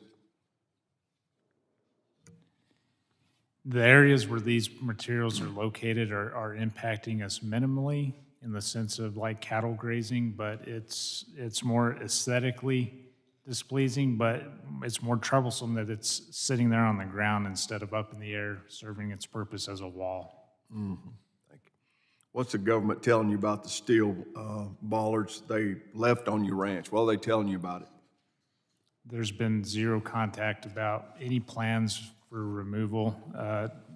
What we've heard is just from contractors in passing saying that it's going to be hauled off for scrap. So the government hadn't contacted you and said anything? No, sir. Mr. DeSoto, if that's how I pronounce your name, details surrounding the cancellation of contracts have not yet been disclosed, but it's our impression that the government intends to continue the terminations for convenience. Can you talk about what the impact has been on your company while being on standby, waiting for the resolution, and how do these additional costs add up? So the additional costs were in excess of almost $1.5 million that we had to absorb as part of our business. So that was, capital outlay at a time when, if you remember, this was during COVID. So our industry was impacted fairly significantly. And the border wall, as I mentioned earlier, was our first foray into heavy civil. So this was a line of business that we were looking to go into. We were actually excited when we got the contract because we assumed that this was actually going to help through COVID. It was something that was going to continue to be operational. So the impact has been significant. I'm not going to sit here and lie. It's not been the only impact. I'm not going to tell you that either. However, it has not helped at all. The most concerning thing for me was the lack of communication. The federal government simply can ignore you. They can ignore me when I can't invoice them. I have no recourse whatsoever. Even my prime had no recourse with the federal government. So that was what was most concerning. It was that the federal government simply would not communicate. No engagement, no help. know anything? No, I mean, other than, quite frankly, Congressman Pfluger's office, there was no communication from the government. Congressman Pfluger's office actually helped us through a lot of the difficulty, but, I mean, there was no payment, but they helped to shepherd us in the right direction on many occasions. Is there any way to renegotiate a settlement? We are currently, we finally got the audit completed. They're offering 50 cents on the dollar for our submission. So that is where we stand right now. So we are actually literally next week probably going to negotiation with the Army Corps of Engineers. And then from there, we'll see, how that goes. It's going to be back and forth, I'm sure, for quite a while. Please stay in contact with our office so that we can try to help you with this. I appreciate that. With that, Mr. Chairman, I yield back. Yes, I do appreciate. Gentleman yields. The gentleman from California, Mr. Garcia, is recognized for 5 minutes.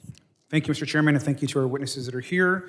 I just want to also be clear. I think we have not heard real solutions along our border. I don't believe that our colleagues on the other side of the aisle have proposed real solutions. What we've had, and what I've heard over the last few months, are some really out there and crazy ideas. We've heard everything from invading northern Mexico to the assertion that we should be sending missiles into Mexico.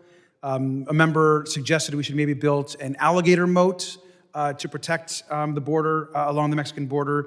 And of course, Donald Trump famously said that maybe we should even be shooting migrants in the legs to stop them from coming over the border. So these are actually all ideas that have been brought forward to address our border crisis, all of which are incredibly inhumane. But today I want to address some horrific news that is coming out of Texas. And this has been reported by the Houston Chronicle about the governor. Now, the governor's border security initiative, according to the Houston Chronicle, has ordered state troopers in the Department of Public Safety to push small children and nursing babies back into the Rio Grande River, and they've been told not to give them water to these asylum seekers, even in extreme heat. So I want to submit this article for the record. This actually just came out. I know it's getting a lot of attention, and if I can please submit this article into the record. Without objection. So state troopers on this detail have raised concerns that the policies were over the line and inhumane, and these are accounts from the state troopers in Texas. The individual reports themselves are horrific. A pregnant woman having a miscarriage was found late last month caught in a wire, doubled over in pain. A 4-year-old girl passed out from heat exhaustion after she tried to go through it and was pushed back by the Texas National Guard soldiers. A trooper suggested that Texas had set, quote, traps of razor wire wrapped barrels in parts of the river with high water and low visibility. And a trap, as we know, isn't something that deters migrants. It's something designed to hurt animals. I want to quote from this article directly, and I quote, "The trooper's email sheds new light on a series of previously reported drownings in the river during a 1-week stretch earlier this month, including a mother and at least one for 2 children, who federal Border Patrol agents spotted struggling to cross the Rio Grande on July 1st. It continues, according to the email, a state police boat found the mother and one of the children, who went under the water for a minute. They were pulled from the river and given medical care before being transferred to EMS, but were later declared dead at the hospital. The second child was never found," the email said. Never found. Now, this is sickening, it's un-American, and Governor Abbott's stunts have consequences. On another shift, medics said they found about 120 people camping out, including nursing babies and other young children, exhausted, hungry, and tired after a day where the temperature reached 108 degrees. Now, the medics were ordered to push these people back into the river. The medics said that this was, quote, not the correct thing to do, end quote, and that could have led to a risk of drowning or great injury. They were told to leave the area. Now, these aren't reports, by the way, from activists or human rights groups, which could just be ignored by some. These are actually quotes and statements from frontline law enforcement officials that are working there along the border. Another frontline law enforcement official said, and I quote, "I believe we have stepped over a line into the inhumane. We need to operate correctly in the eyes of God," end quote.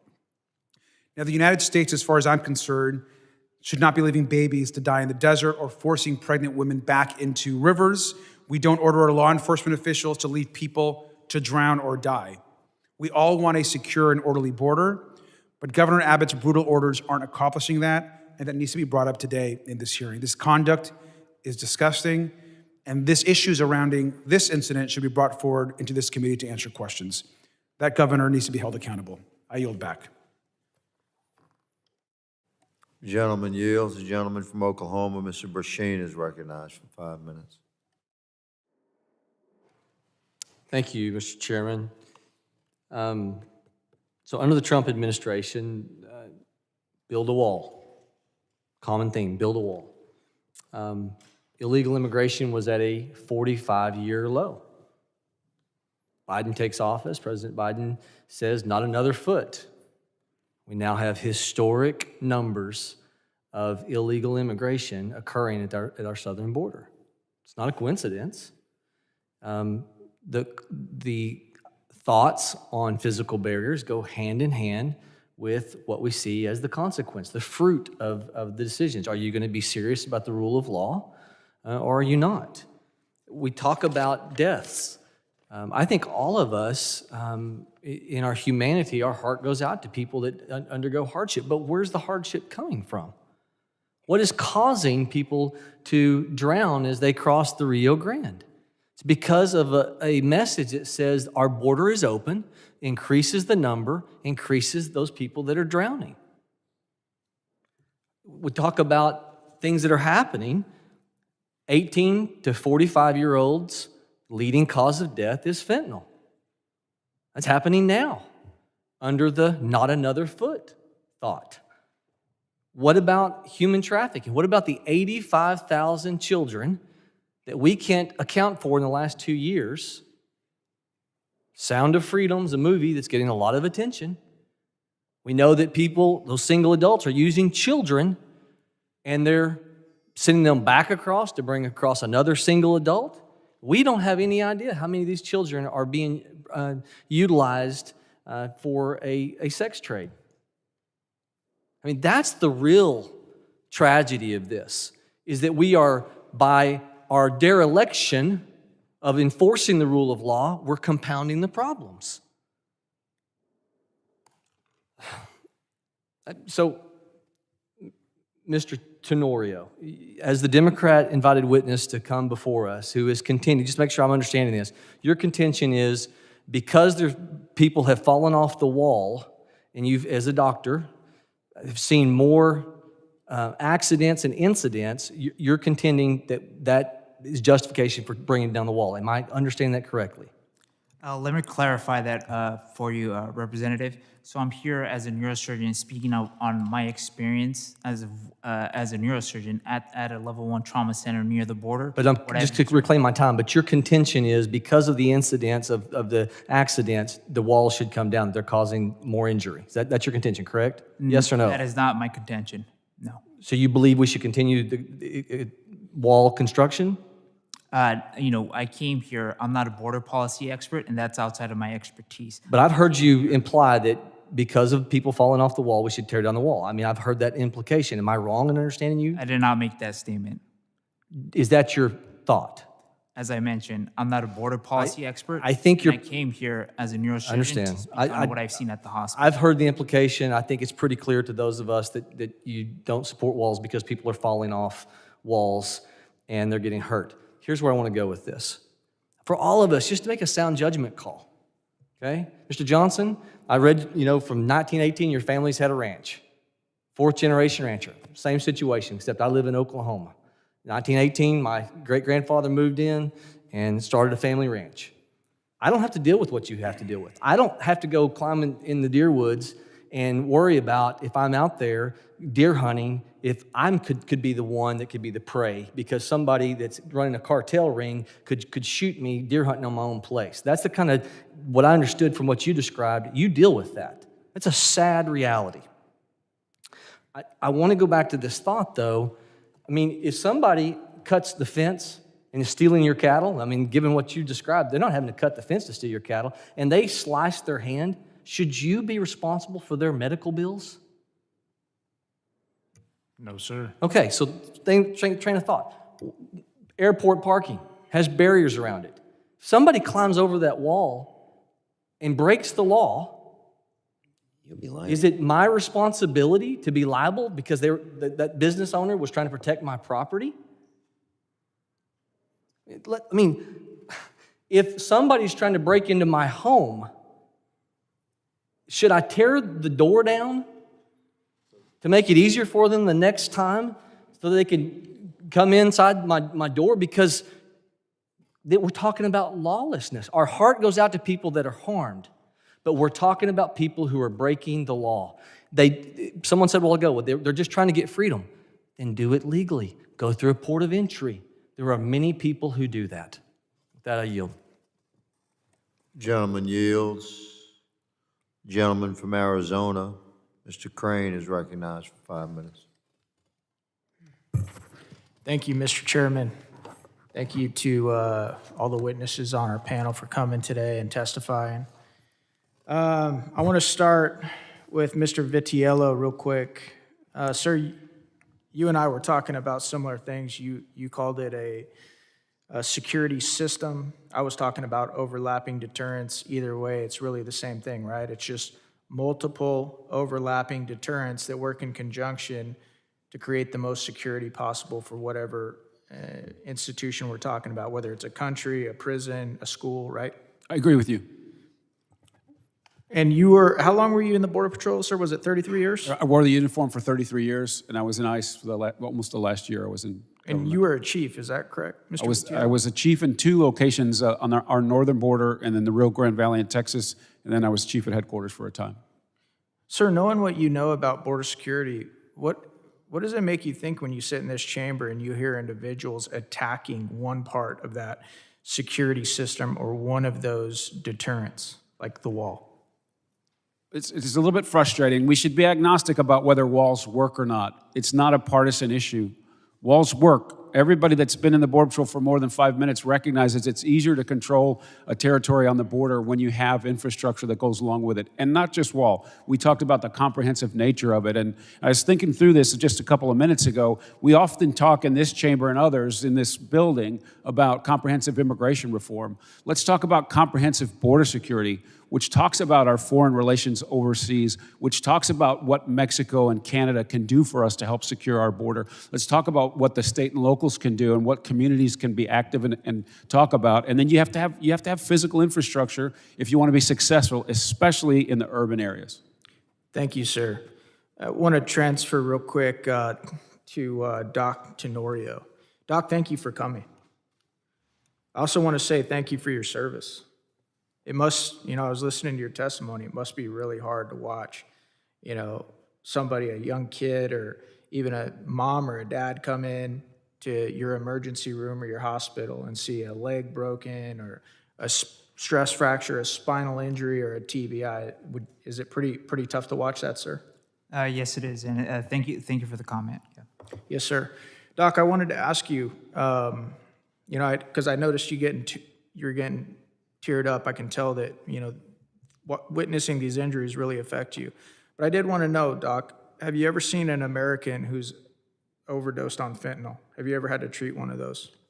I have not had to treat one of those as of today, no. How about any of your colleagues? Any of your colleagues ever have to treat anybody that's overdosed on fentanyl? Yes, they have. I haven't spoken to them about the specifics and what the experience is like, though. Okay. Doc, do you know how many Americans every day, or I should say every year, are dying of fentanyl in the U.S.? No, I do not. Okay, it's about 70,000 right now. Gentleman yield. Yes, go ahead, sir. I just want to say, Mr. Crane, totally agree with you in the fentanyl challenge. And that's why we're trying to figure out the priorities in my mind right now. If we want to keep fentanyl out, you go work on make sure our ports of entry are much more secure, because that's where 90% of the problem is. Okay, thank you, sir. Thank you. I appreciate it. Yield back, take my time. The reason I'm pointing it out, Mr. Ranking Member, is because obviously you guys called him here to talk about the injuries that he's witnessed from the extended height of our walls, right?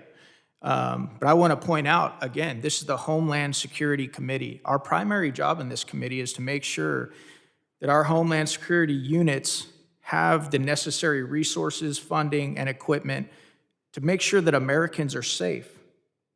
So, Doc was talking about 16 people that he knows of that have died because they fell off that wall. That's horrible. That's horrible, Doc. But since the Biden administration took office, Doc, do you have any idea how many Americans have died because of fentanyl? I just gave you the 1 year number. Any idea how many have died in the 3 years? That, I cannot speak to that, no. 300,000, Doc. How would you like to treat one of those individuals? How would you like to break the news to those family members that, and I know you're a man, you have a heart. I could see that. But I'm asking, do we care about those individuals as well?